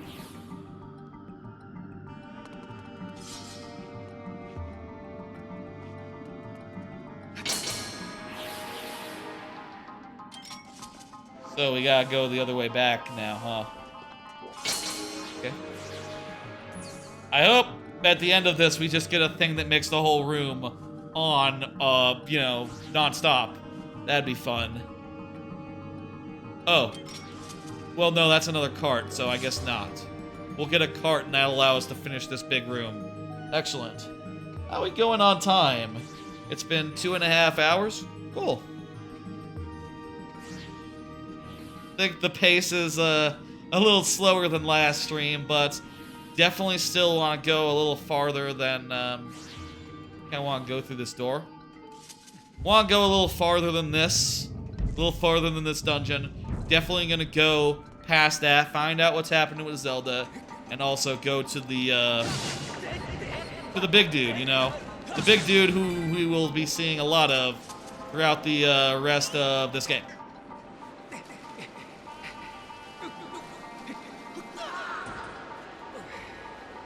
These guys are blowing as well. These blow vents. Same kind of blowing this time. A different kind of blowing. Is it a different kind of blowing with an you know, the indefinite article? Is that what you call it? An indefinite article? The, you know, a, on, and? Is it a different kind of blowing? Or is it just different kind of blowing? I think it's You gotta put the in there. The A makes it better. I believe that. In my heart of hearts. How about another card? Hey, how about that? Starting to look for a new apartment. That's something I've been just starting down the process of. I've been looking to move out of this place for a bit. I'm currently my lease is up, so I can move just as soon as I find a place and give notice. You know, give some amount of notice, like I need to give like 30-day notice or something. I don't know, but I will definitely give the requisite notice once I find someplace. And man, it seems like it's terrible out there. Maybe it's just because, you know, you look at the reviews of any apartment complex, you'll find a million horror stories and stuff that makes you go like, geez, yeah, the bugs infestation, work orders that go months without finishing, flimsy shit, they don't clean the halls at all. It smells like piss in the hallways now because the garbage bags are soaking into the floor. You know, you read stuff like that and go like, well, it's probably not this place then. Here we go. Bomb's here. It's probably not this place then. Right, okay. And the search goes on, but, you know, it's hard to find a place that is just in the right position, you know, like halfway between all your obligations as far as like family and work and, you know, being a good spot as far as like, you know, getting onto the highway goes. Other such things. It's a lot to think about, and also I gotta think about what's good for a layout as far as streaming goes. You know, I wanna, with this next apartment, I wanna get a green screen situation going. So I gotta think about that. I gotta think about like, okay, I wanna have the couch against the wall, so the green screen can be right behind it, and just always be there without, you know, being disturbed by things being around in the room or something, you know? And I'd also like a green screen behind the desk, which, you know, now both like the back of my office chair and the back of my couch need to be up against walls, so how does that work? In a, like, you know, standard sized, like, apartment room. It's tricky. Also, yeah, you gotta watch out for all these places that are crapo garbage. Because they're crapo garbage. I'll say, for what it's worth, this apartment complex, or this next apartment that I go to, I want it to be my last. I want it to be the last apartment I ever live in. And I do think with my new job, and, you know, future prospects as well, honestly, like, to be an engineer in this, engineers, good salary on engineering gigs right now, I'll say, you know, especially as I get more and more experience, more and more years under my belt. Like, I will be able to afford a house maybe within, or at least the down payment thereof, within like a year or two. And also, when you get right down to it, like, rents today are so atrocious, you might as well just have a lease, you know? I'm basically paying as much as I would pay for a mortgage in rent, you know, these days. Just getting something where I'm gonna hear the neighbors like stomping on my roof, and the windows are gonna be paper thin, and there's gonna be nothing I can do about it because, you know, even if I wanted to like replace the windows, you know, which with like, oh, magically soundproof windows, if there is such a thing. Even if I wanted to replace the windows, I couldn't, because I don't own them. And honestly, I wouldn't want to because, you know, that sounds really, really, really expensive, honestly, when you get right down to it. That sounds like too expensive to fuck around with, replacing windows. Anyway, the search has started.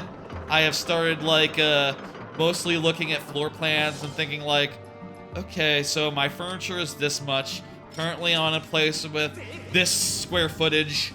How can I arrange my stuff in a way that makes sense in, how can I arrange my stuff in a way that makes sense in this other floor plan? Do I want, like, a little dining nook, you know, that instead of using for dining, I could use for a little, like, semi-office space and have that be, like, where my office chair is, and then, ooh, the green screen can go there as well pretty easily. And then have a whole, like, you know, the main living room area would be like a studio type area, you know? As well as everything else that it is, you know? I guess mostly just a living room, you know? With a webcam and a preview monitor in it, you know? Alright, I know what to do with these. I need to hit them based on the order of those.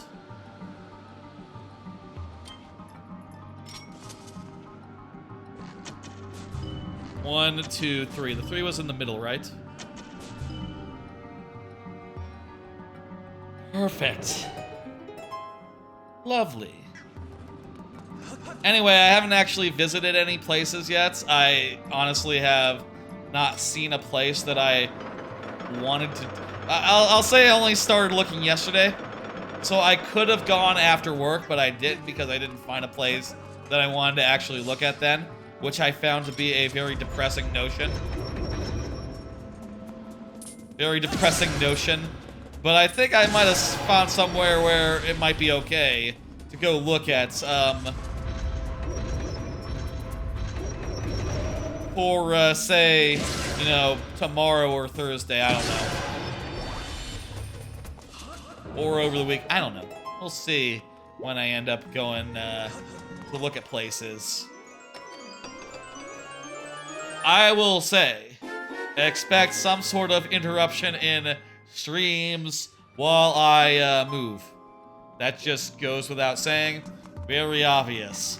If we could, like, really time this properly, maybe we could make it so that, like, a playthrough is ending around the time that the move is about to start.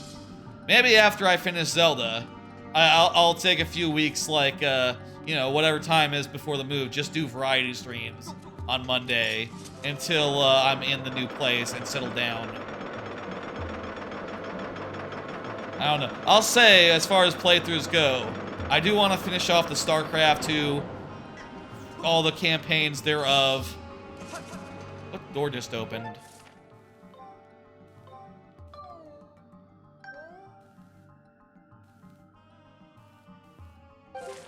Wait, there's a chest in there? I don't think I saw the chest.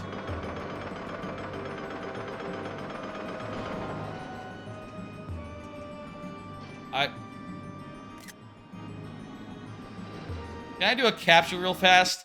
It's probably out of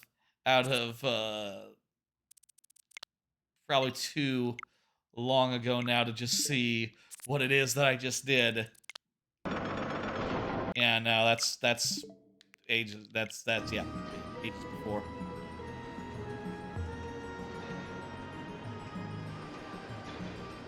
Wait a minute. Down there, maybe? Oh, yeah, there we go. That's gotta be it. Anyway, apartment search has started. We'll be looking in earnest next couple weeks here.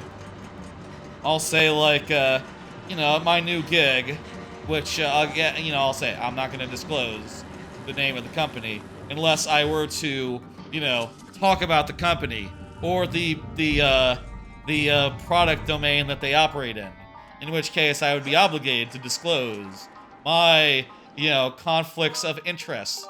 But I'm just going to skate around all that shit. I'm just going to skate around all that shit and not explicitly not say where I am working. But I'll say it's a big company. I'll say that they got a few other people working or like starting around the same time and like my, on my team and a nearby team. So I have been chatting with some other folk that have just joined as well. And a lot of them are also moving into places. So, a lot of that going around, I guess.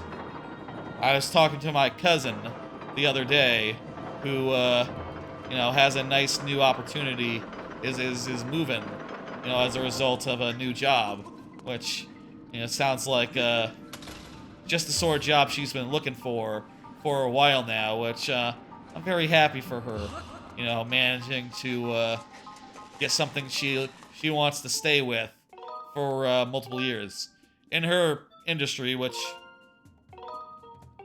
is it wrong to disclose? The cousin works in an industry where a lot of short-term, occupancies. If I say occupancy, it makes it kind of obvious that I'm talking about nursing, and being a nurse and such, medical practitioner, whatever the fuck. There's a lot of like short, like contract stays in her industry. She tells me, and she's been looking around trying to secure the next thing for a bit, and she got it. Happy for her. I hope that works out well, and move into a new city. A city that, her sister lives in, so that's cool. Happy for her. She lives in Florida. She was the one who I went to, she lives in Florida. She's moving to Orlando to be, nearby the other cousin that I visited a couple of months ago. I already said that I had a cousin in Orlando, so it's not a secret. I also said there was another cousin who lived nearby who drove in, and we did a day, and we did my second Disney day with, it was this other cousin that just got that other job. A lot of people dealing with this shit and going like, man, I gotta get out of this. I gotta stop being an apartment person. It sucks. Feel like once you're in your mid-30s, which, I'll be 34 this year. Once you're in your mid-30s, it's time to not be in apartments anymore.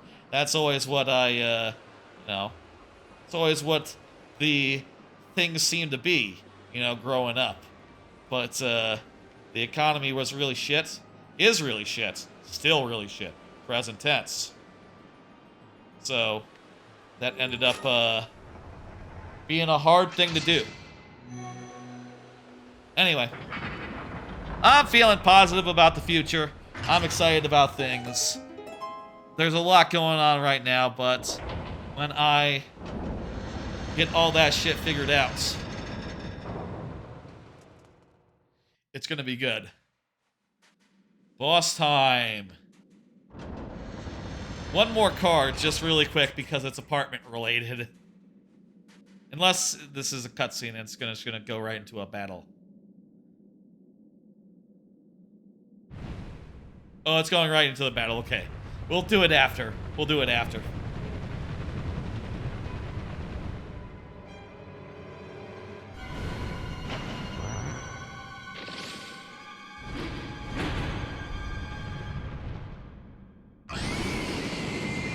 Thousand-year arachnid. Like the door.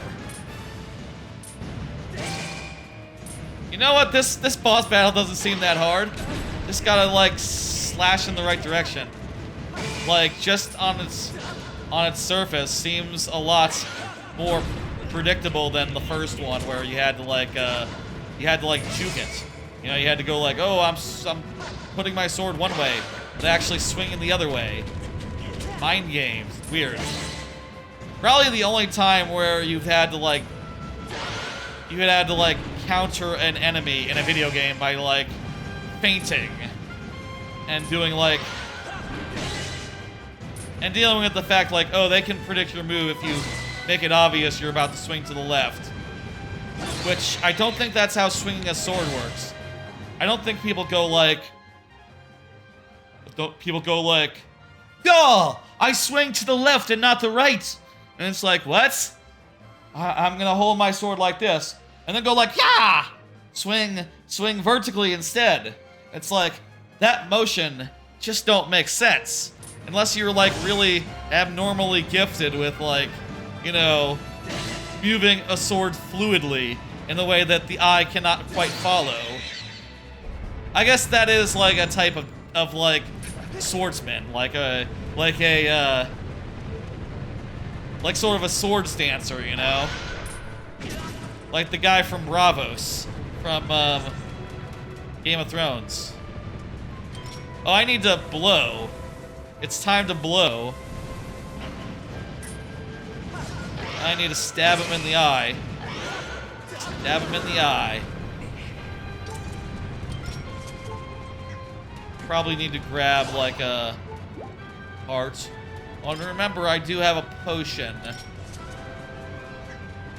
do have a potion in my back pocket, so we can use that if we run low again.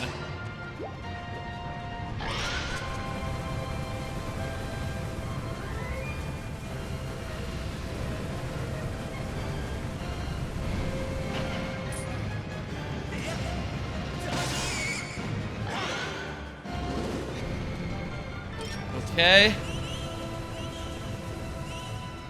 Okay, that's a lady.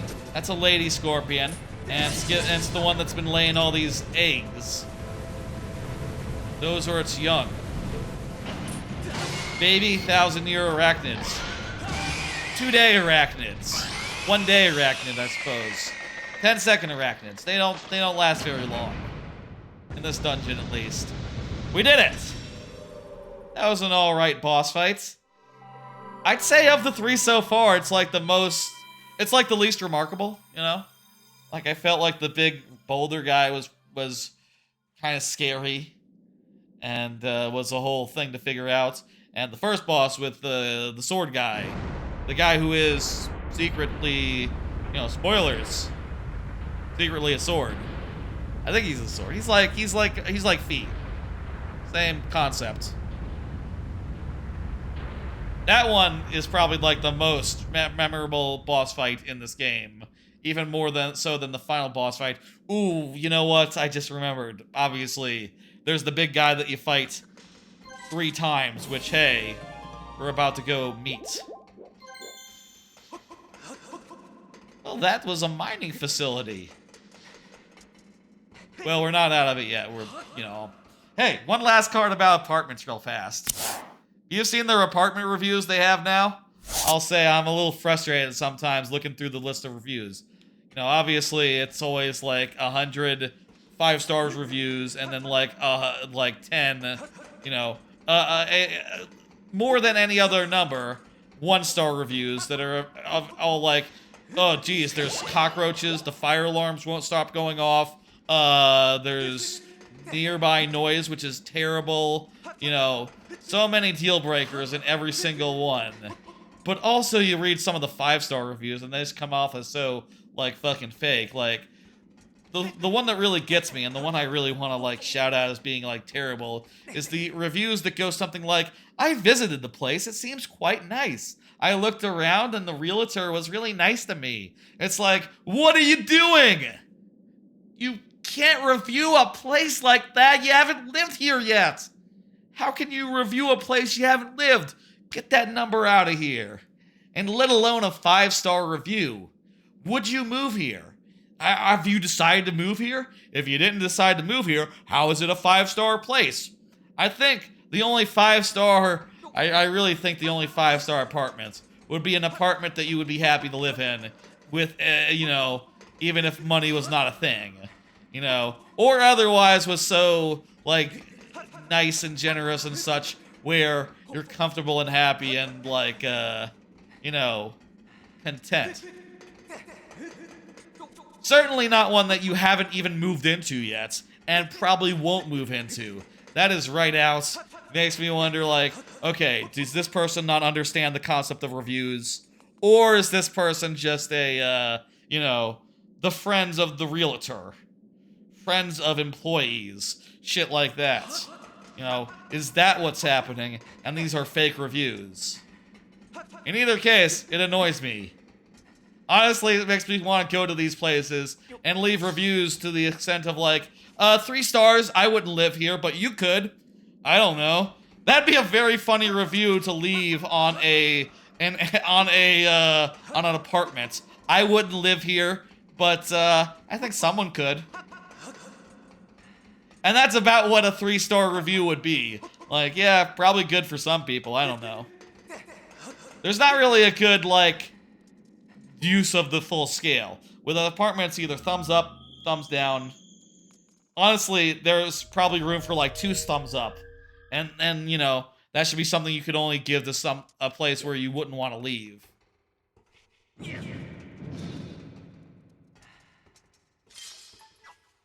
hell is this? We need to blow? What? Stop jumping out, Link!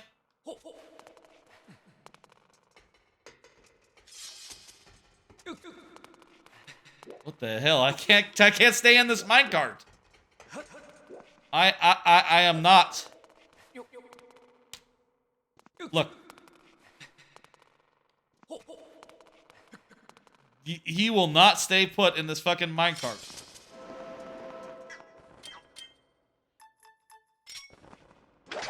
Okay, I gotta hit the switch.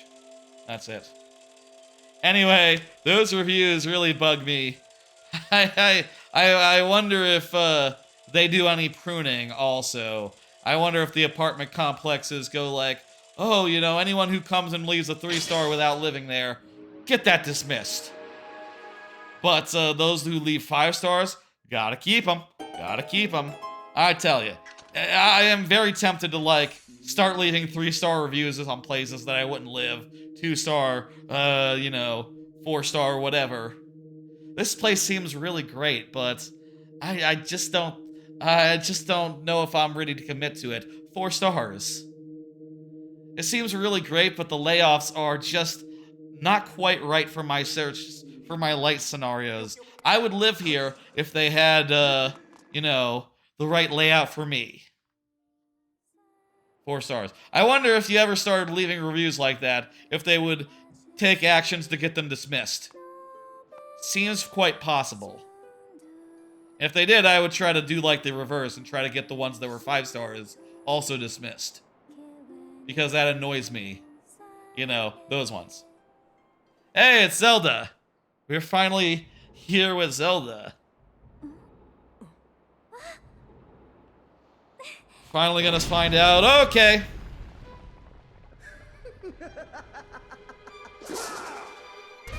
It's time for the story to happen. I'll put a chapter marker here, you know, on the YouTube VOD. This is a good place for a chapter marker. If you you know, are watching the VOD later on, came here by clicking the chapter marker, shout outs to you. I hope people enjoy those chapter markers that I, you know, make sure are very well demarcated. Hey, I got the harp. There's no time to admire it.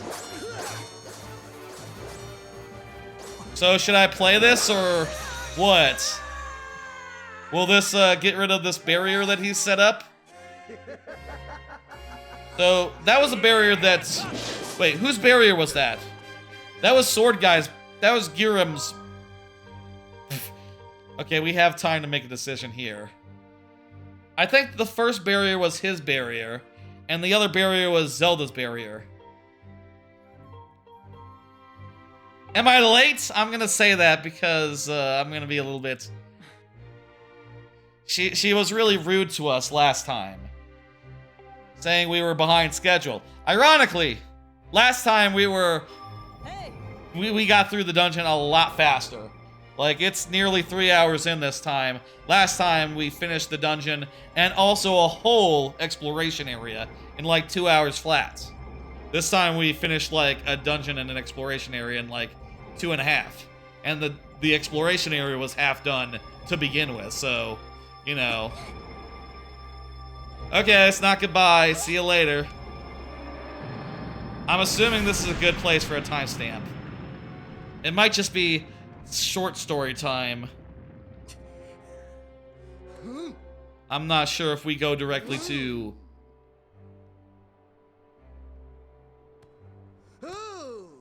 Whoa! What are these poses?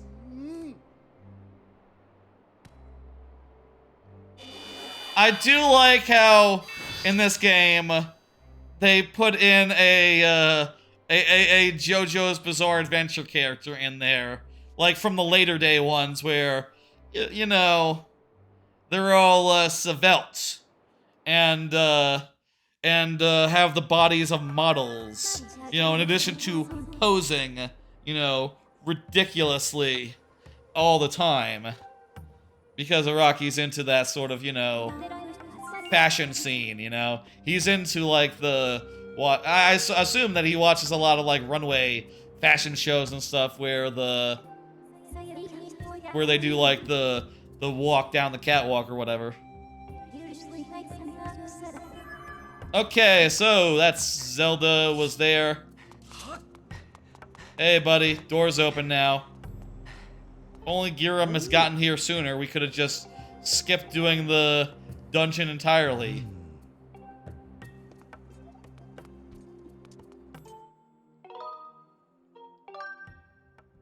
Do a save. We're done with that dungeon, but I definitely want to fight the guy. Definitely want to do the first fight of the guy to end this stream. So, we're not quite done here yet.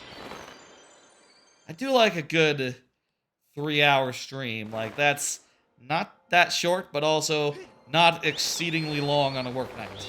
You know? Leaves me time to relax, to unwind, and to, you know, like, watch some things after, let's say. Maybe I should just, you know, get the VOD ready to go. After some of these streams, I've done that, and it's probably a good call, honestly, just to have it so that, you know, the VOD is ready to post as soon as, like, YouTube processes up to HD. Which will be tomorrow morning, you know? I know I could just keep this live stream up, and maybe that would be best as far as, like, you know, keeping the views and the likes from the live stream. And certainly, like, you know, it does sometimes, like, grieve me to look at through the list of, like, the live streams that are all, you know, privated, unlisted, and see all the likes they've gotten and the fewer likes that the VODs have gotten. And those are the ones that are public, you know, that people can see.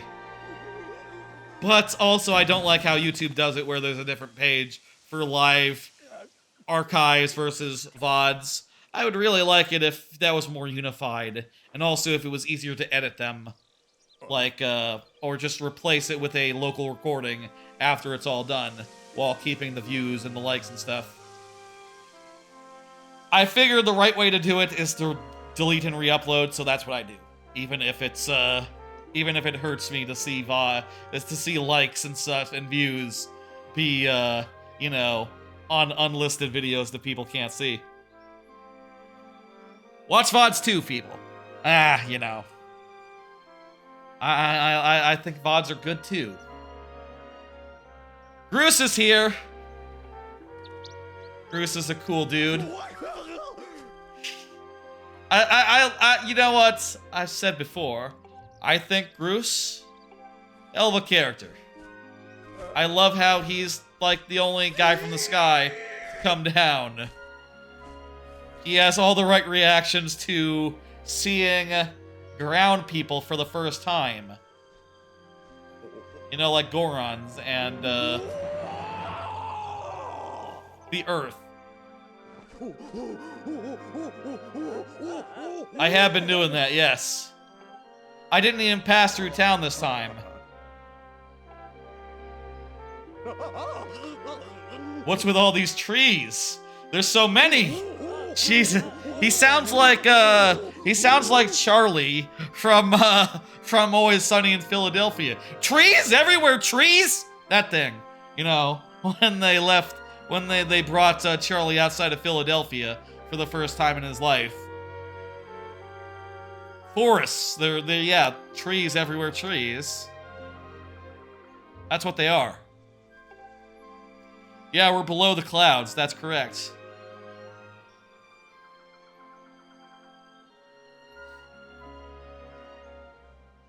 And then we explained to Groose what was going on.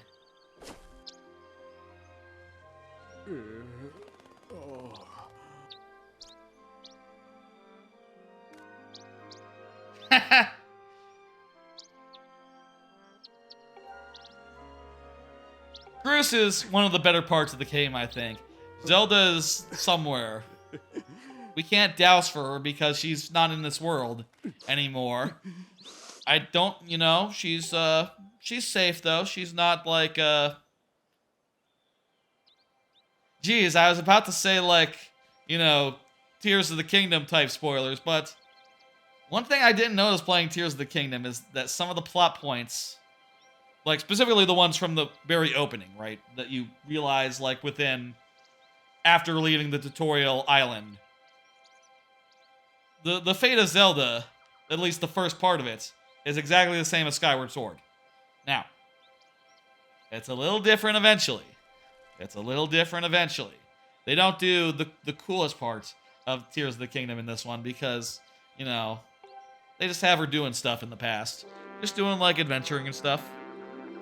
This place needs a name. Grooseland. I legitimately didn't know that was what he was gonna say. I just figured it was the most in-character answer to that prompt.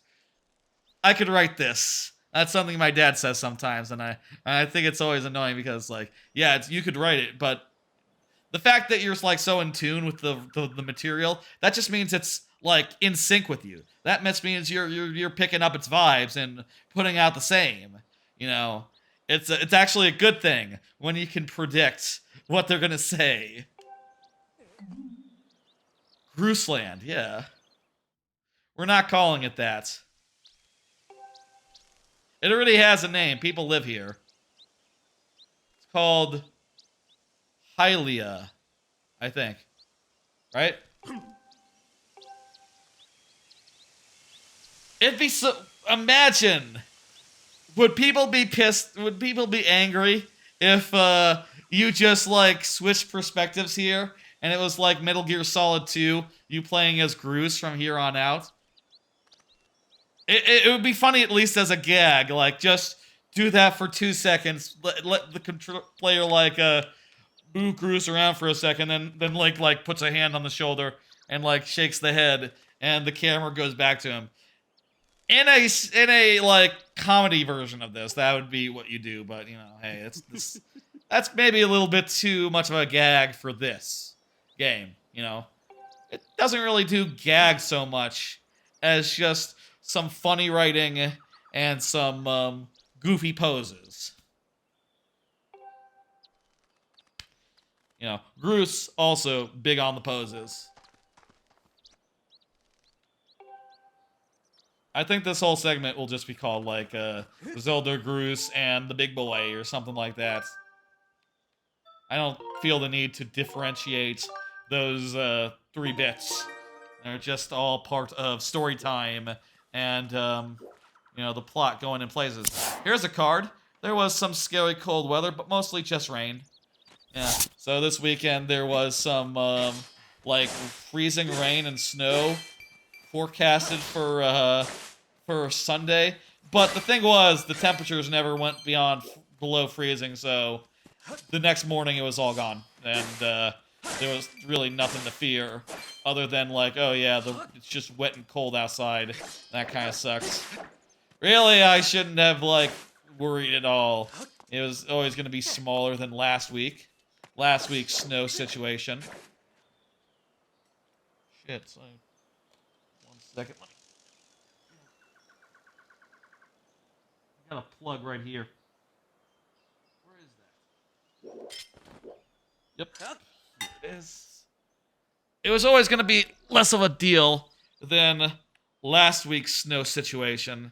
And I did buy some more cereal because I always try to buy cereal now before snow just in case the power were to go out and my fridge goods were to soil and I couldn't use the microwave to heat up my other, you know, food goods. You can always eat cereal even if it's, you know, without any milk. You know, it's not as good, but you can do it. I'll say I am enjoying the cereal, but I do know in my heart of hearts, like, this is 1000% less healthy than my usual egg and egg breakfast, you know? Egg and bagel breakfast. That said, it is a little bit more easy to do in the morning.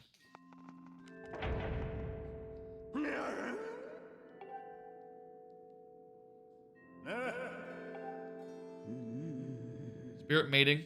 Your Zelda can only be saved by another. Me.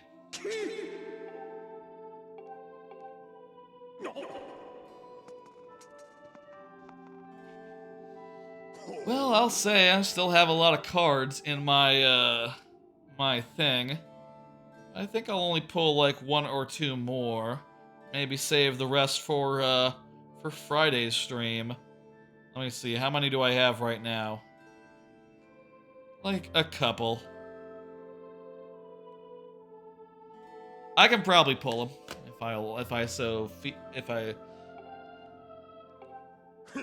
It's gonna be me. Yes, I'm going to do a thing. I maybe we'll go to like a little past the big boy. Maybe we'll just poke the head into the next section. It is still like 11 o'clock. I can go a little later. I don't mind going a little later, you know? That is Impa. Oh, so this character is the old one. She doesn't have a name yet. If you heard me call her Impa earlier, just don't worry about that. I was just thinking that she was Impa because Impa is sometimes an old, you know, lady. Right? Sometimes? Well, in Breath of the Wild, Tears of the Kingdom, she certainly is. I guess in Ocarina, she's more like middle-aged.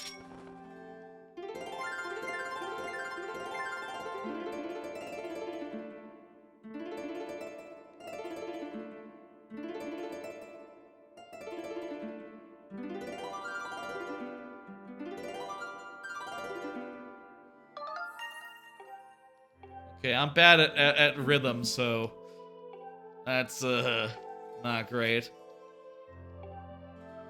Fucking.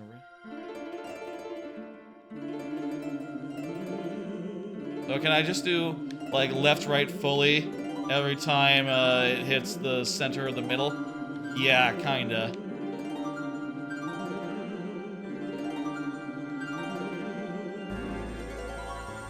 Sure. I bet that was a pain, you know. Maybe it was easy. Maybe it was just like do. Or maybe I was just trying to do it like, okay, I'm trying to match the speed. It's awkward. You know, I think the circle made it easier than the hair thing did, honestly.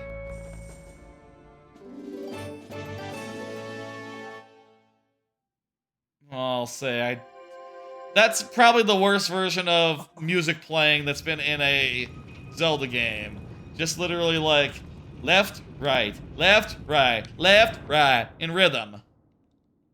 Left, right repeatedly in rhythm. That's just so uncreative.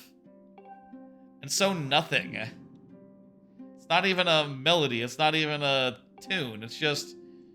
You're literally doing the part of the Wind Waker that's automatic. The keeping time part. They probably shouldn't have had a minigame for that, honestly.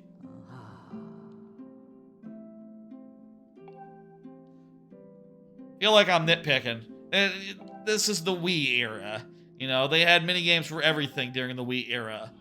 That was just, you know, how they did the gimmick. I fear that too.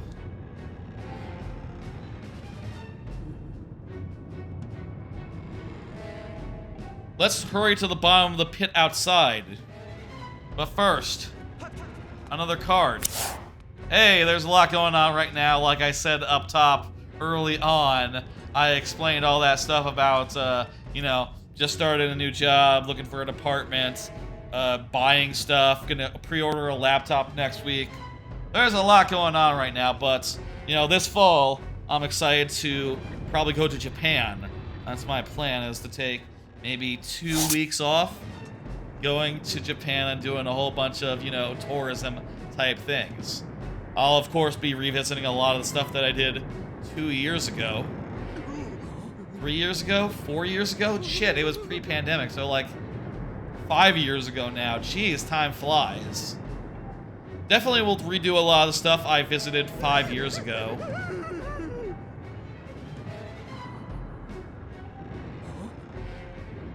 Yes, the monster is about to release. We're about to meet the monster. Let's meet the monster. I'll say, like, I will repeat a lot of stuff I saw 5 years ago. I also have a lot of new ideas for places to go. And also, the last time, I was not a theme park person, so I have 3 theme parks on my list. I'll tell you, my thought right now, I'd honestly like to probably spend, like, more of my vacation time on that trip. And maybe, like, forego a fall or like a summer vacation altogether. And just do, like, 2.5 weeks in Japan.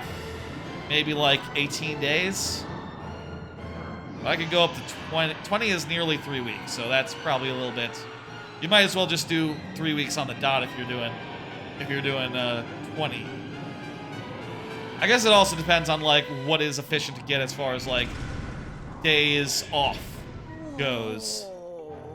But I have a lot of good ideas there. Oh, there's the imprisoned, the big monster guy.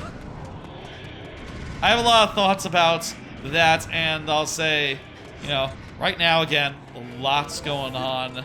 I kind of feel like I'm stretched every which way.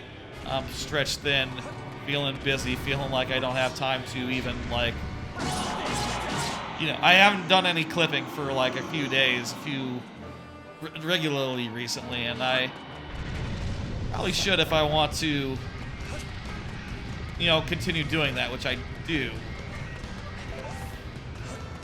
Weird guy. But, you know, once everything does settle down, and once everything is, like, normal, I look forward to some basic, good old-fashioned, you know, business as usual, where I have everything I need, I don't need to buy anything new, and I can just, relax and enjoy all the good things that I have, you know, acquired for myself and set up in my life. I guess that's the thing about me, honestly, is that I really do like continually buying new things, finding new problems to solve, you know. That gives me some joy to just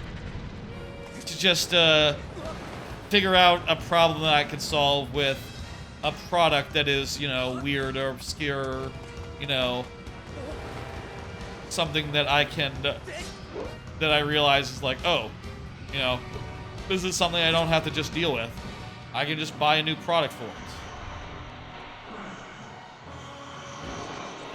So maybe, like, even after everything gets settled down, part of me will still be like, oh, you know what I could really use? I could really use a new... Fuck.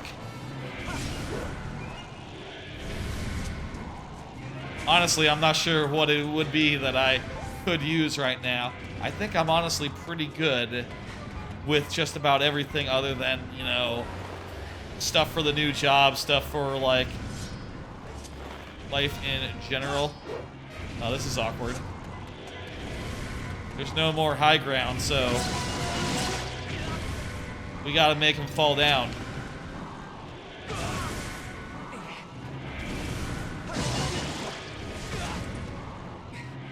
This is one of the weirder bosses in the Zelda series. This like weird tower defense thing, almost like tower defense-esque like business, where you're like attacking his toes specifically, or like trying to come at him from above to like get a good clean shot on his magic stick. His stick of imprisonment, you know? His seal. It's very weird. Okay, I need to shove it back in. And also you see it like time and time again. It can be frustrating, at least the later fights especially. But it is original. It is cool. I just don't think it really like is good enough where you'd want to see it like 5 times. You know? At least that's my opinion. We're seeing it for the first time tonight. Very good. I'll say this is a cool effect. Didn't they have this effect in, like, wasn't the same exact effect in Twilight Princess? I feel like that same exact effect was in Twilight Princess. Doesn't matter. These games are connected. It's like poetry. It rhymes.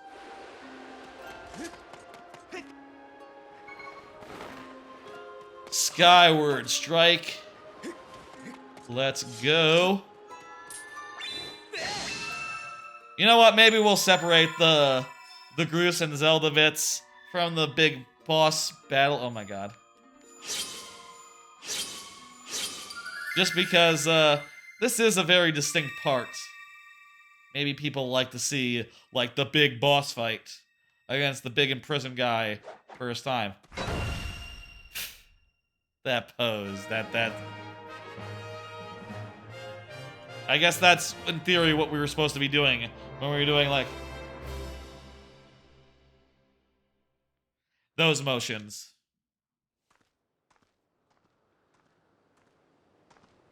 Yep, resealed. Oh. Good as new.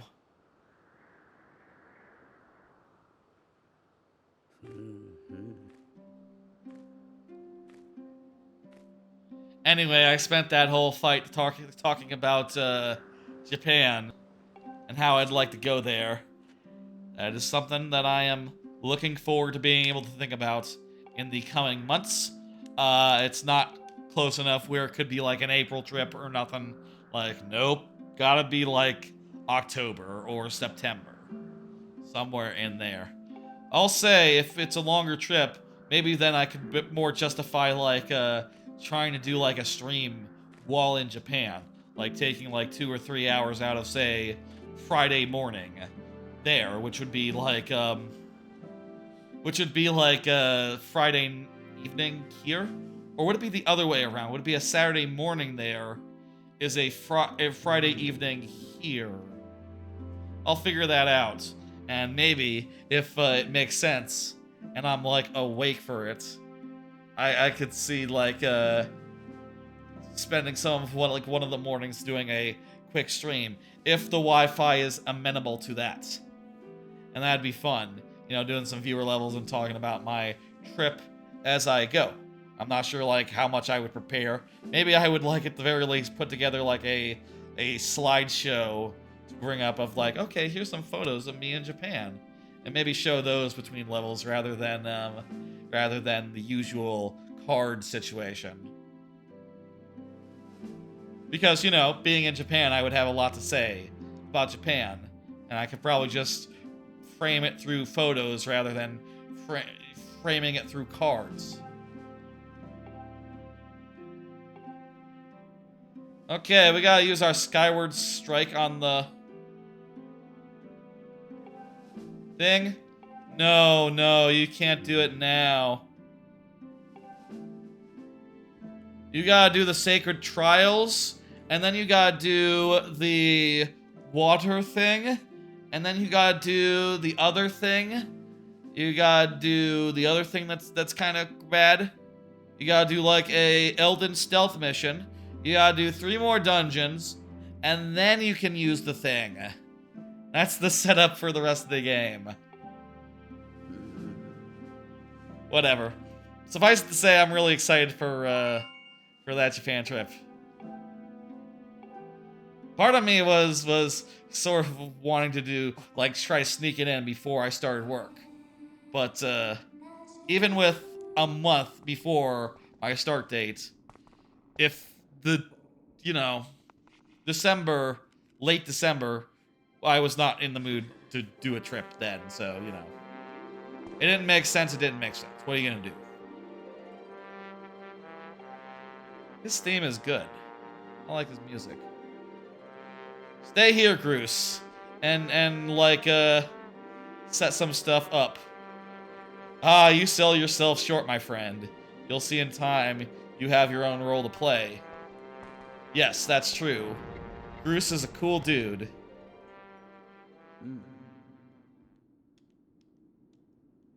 Trust in fate to guide your feet. Your mission depends on it, as does Zelda's fate. So then, what are we doing? Okay, let's talk to her. Ballad of the Goddess. The song. Go and talk to people at the academy.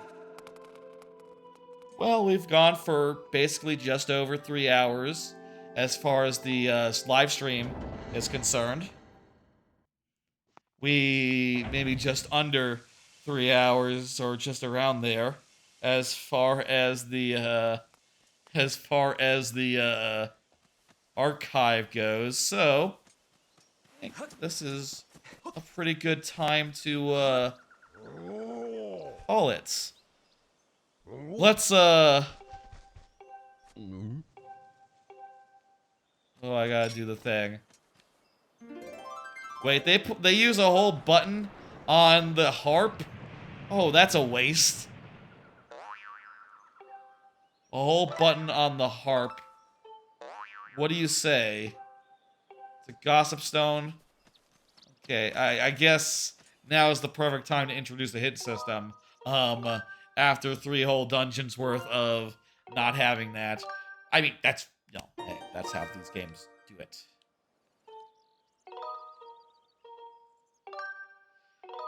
Let's go to Skyloft. I'm gonna go to Skyloft. We're gonna end it there. I'm not gonna go talk to some people. I just want to get there and save over there. Tonight's stream was nice. We finished another dungeon and then did a little bit more.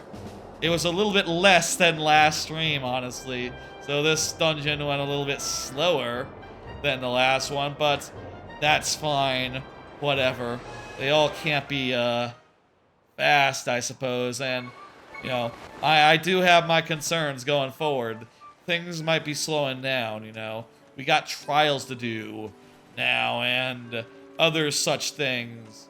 And it might be, you know, this game is a game that I feel like gets pretty bloated, and it gets a little bloated in the second act, especially with some of the bullshit that we have to do, like the whole swimming thing. Remember that? Oh, I can't. I hope that's not next time. And other bullshit. And don't even get me started about, like, between the second act and the third act. Like, oh my god. There's a horrible amount of bloat between that. Like, almost, if not worse than the Triforce quest, then just as bad. I guess, though, I will say, replaying it now, this game's sins are very much on the level of Triforce quest. Other than they're a little bit more spread out throughout the game, you know, versus the Triforce quest is entirely backloaded. Tell you what, I will talk to one person. I will talk to one person. It's gonna be the headmaster. I'm gonna talk to Gabora. We'll talk to one person and then leave. You know what? I'll also do this, You know what? I'll leave that card for next time. That's fine. It's just a joke card anyway. You'll see it next time and you'll go like, this is a dumb joke. But, I like it. And, I hope you will look forward to it next time. That kid's looking... That mother is looking for her kid. Okay. Where do you think Gaypora is? He's not hanging out in the shrine. I guess now that the sword is done. The sword is gone. It's sort of lost its attraction, you know. It seems like Gaypora spends time hanging out in the shrine. He spent time hanging out in the shrine looking at the sword. At least before we took it away. He talked as though it was like his secret hangout spot. You know. Two streams ago. 2 weeks ago, you know? When I played the start of the game. He's not in the bath. He's not in Zelda's room. He's not in Horwell's room. He's not in Karane's room. Is Owland the guy? Gaypora. Hey, Gaypora, what's up? Do you know anything about the Ballad of the Gods?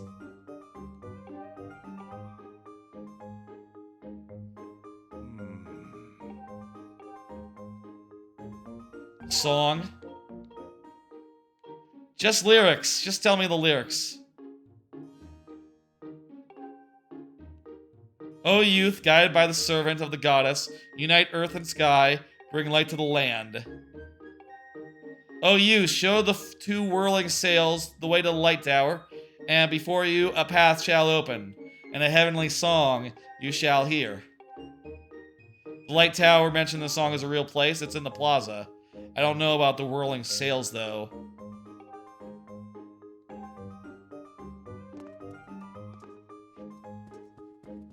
You want to just, like, take one crack at it? I bet if we go up to that tower right now... I worry that I might forget.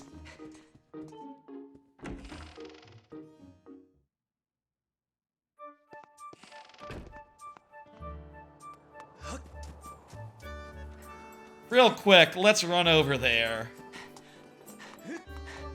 And we'll do a thing. I only have a few cards left. Tell you what, I'll do them. Let me explain how to identify good Parmesan. This is the joke card I mentioned that I was not going to do. I bet you this is as easy as just like using the gust doodad to do a thing. If it's not, we'll leave it for next time. Here's how you identify good Parmesan. I saw a cooking video saying it was complicated, but I really don't think it's that hard. Here's how you do. Look. That's not it. Oh, I forgot to show during the winter weather thing. I saw a fire. There was some stuff that was frozen in the apartment complex during even like long past the initial freezing weather. And honestly, at the office there was like a fountain that was frozen until like yesterday. It's unfrozen now, but it was still frozen. It had like big ice chunks yesterday, which was kind of neat. I saw a fire extinguisher thing with like a big stalagmite coming down from it. That can't be safe. Anyway, what I was going to show is this. Here's what you look for. Craft. Look for the craft. That's the brand. That's the brand you like. The other thing is just look for the ones that say Parmesan cheese. There's some that say Parmesan and Romano. I don't know what that means. Look, I avoid those. I avoid those. You just want Parmesan. Good old Parmesan. Anyway, that's a joke. I know there's like a fancier version of,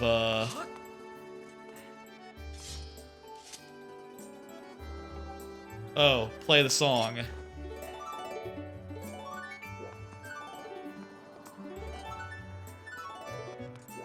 What? Beneath light's radiance? What?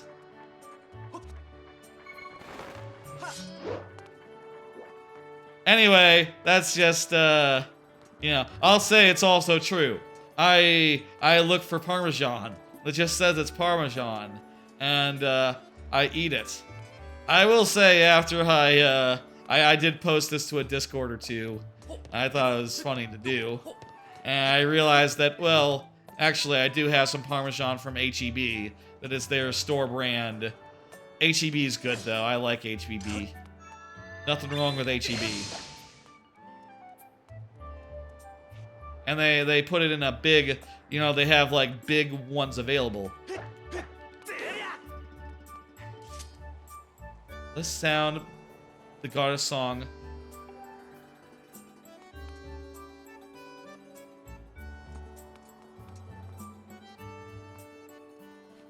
Anyway, that's just a little joke for y'all.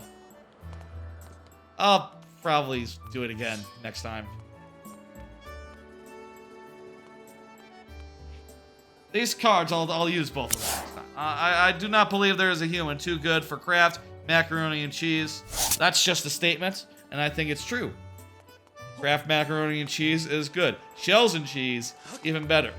Oh, that's like the best version of it. I would consider shells and cheese to be a variant of macaroni and cheese, Goddamn good food, I personally, I'll say, think that's my favorite kind of macaroni and cheese.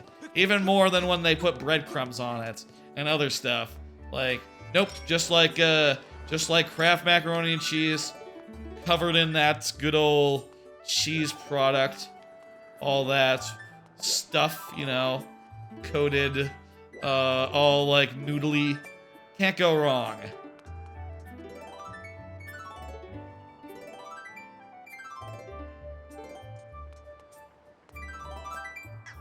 This isn't working. How about this? We'll figure it out next time.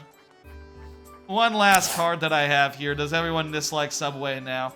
I've been wondering this recently. Seems like everyone dislikes Subway now. I don't know. I think Subway is okay. A thing I like about a good Subway is they'll sometimes have, like, fancy furniture. They'll have, like, couches and, like, tables and stuff, rather than just, regular booths and chairs and tables and shit. And when they do, I think that's very nice. But, that's not always the case. Hey, what if it's like, play the song Under the Shadow, or guess you'd have to wait for a specific time for that to be the case. Anyway, just a small thought that I had as I went to Subway, and, I sort of felt like I'm slumming it for some reason. Not going to, like, Jersey Mike's or something.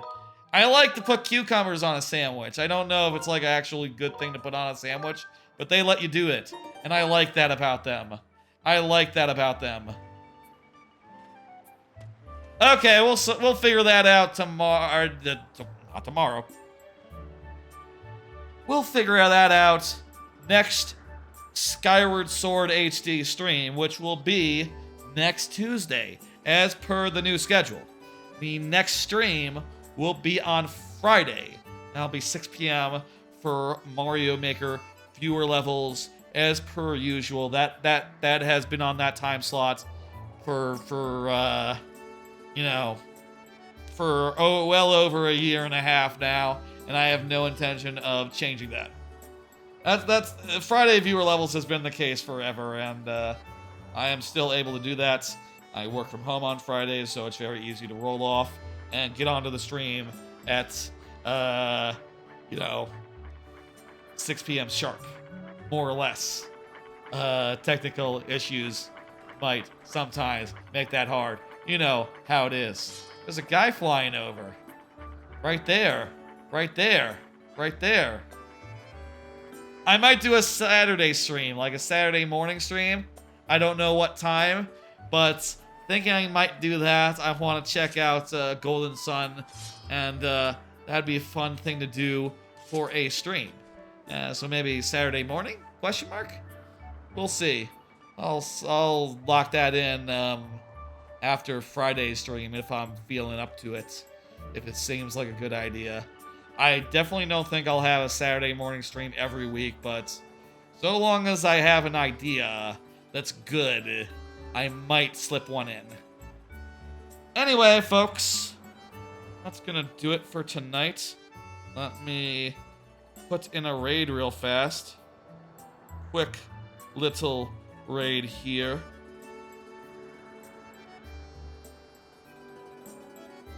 You know what? I like Cozy. Cozy is a big Marvel Snap streamer. I like his YouTube's content a bit. I watch his various Marvel Snap shows. I'm not sure if the rules will allow us to raid. Okay, yeah, we can raid. Cool, perfect. Some people, they have minimum amount of viewers they will allow to raid them, but that's cool. Doesn't have that set, or otherwise, we pass? Question mark? Eh? Well, whatever. Anyway, folks, I will say, I will be back.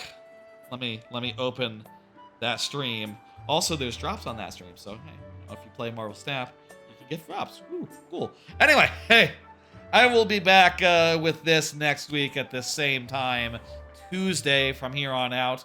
Like I've said, new schedule to accommodate my work schedule. I work from home on Wednesdays, so it makes sense to do this Tuesday night when I can stay up a little bit later than I otherwise could. I'll be back next time on Friday for viewer levels, 6 p.m. Central, and I'm thinking about a Saturday stream in between those two, after Friday's stream. Okay, folks, I'll see y'all. Let me get ready to stop. Okay, I'm ready to stop. Okay. I will see y'all on Friday, 6 p.m. Central, Mario Maker viewer levels. Next Tuesday for more of this. Bye, folks!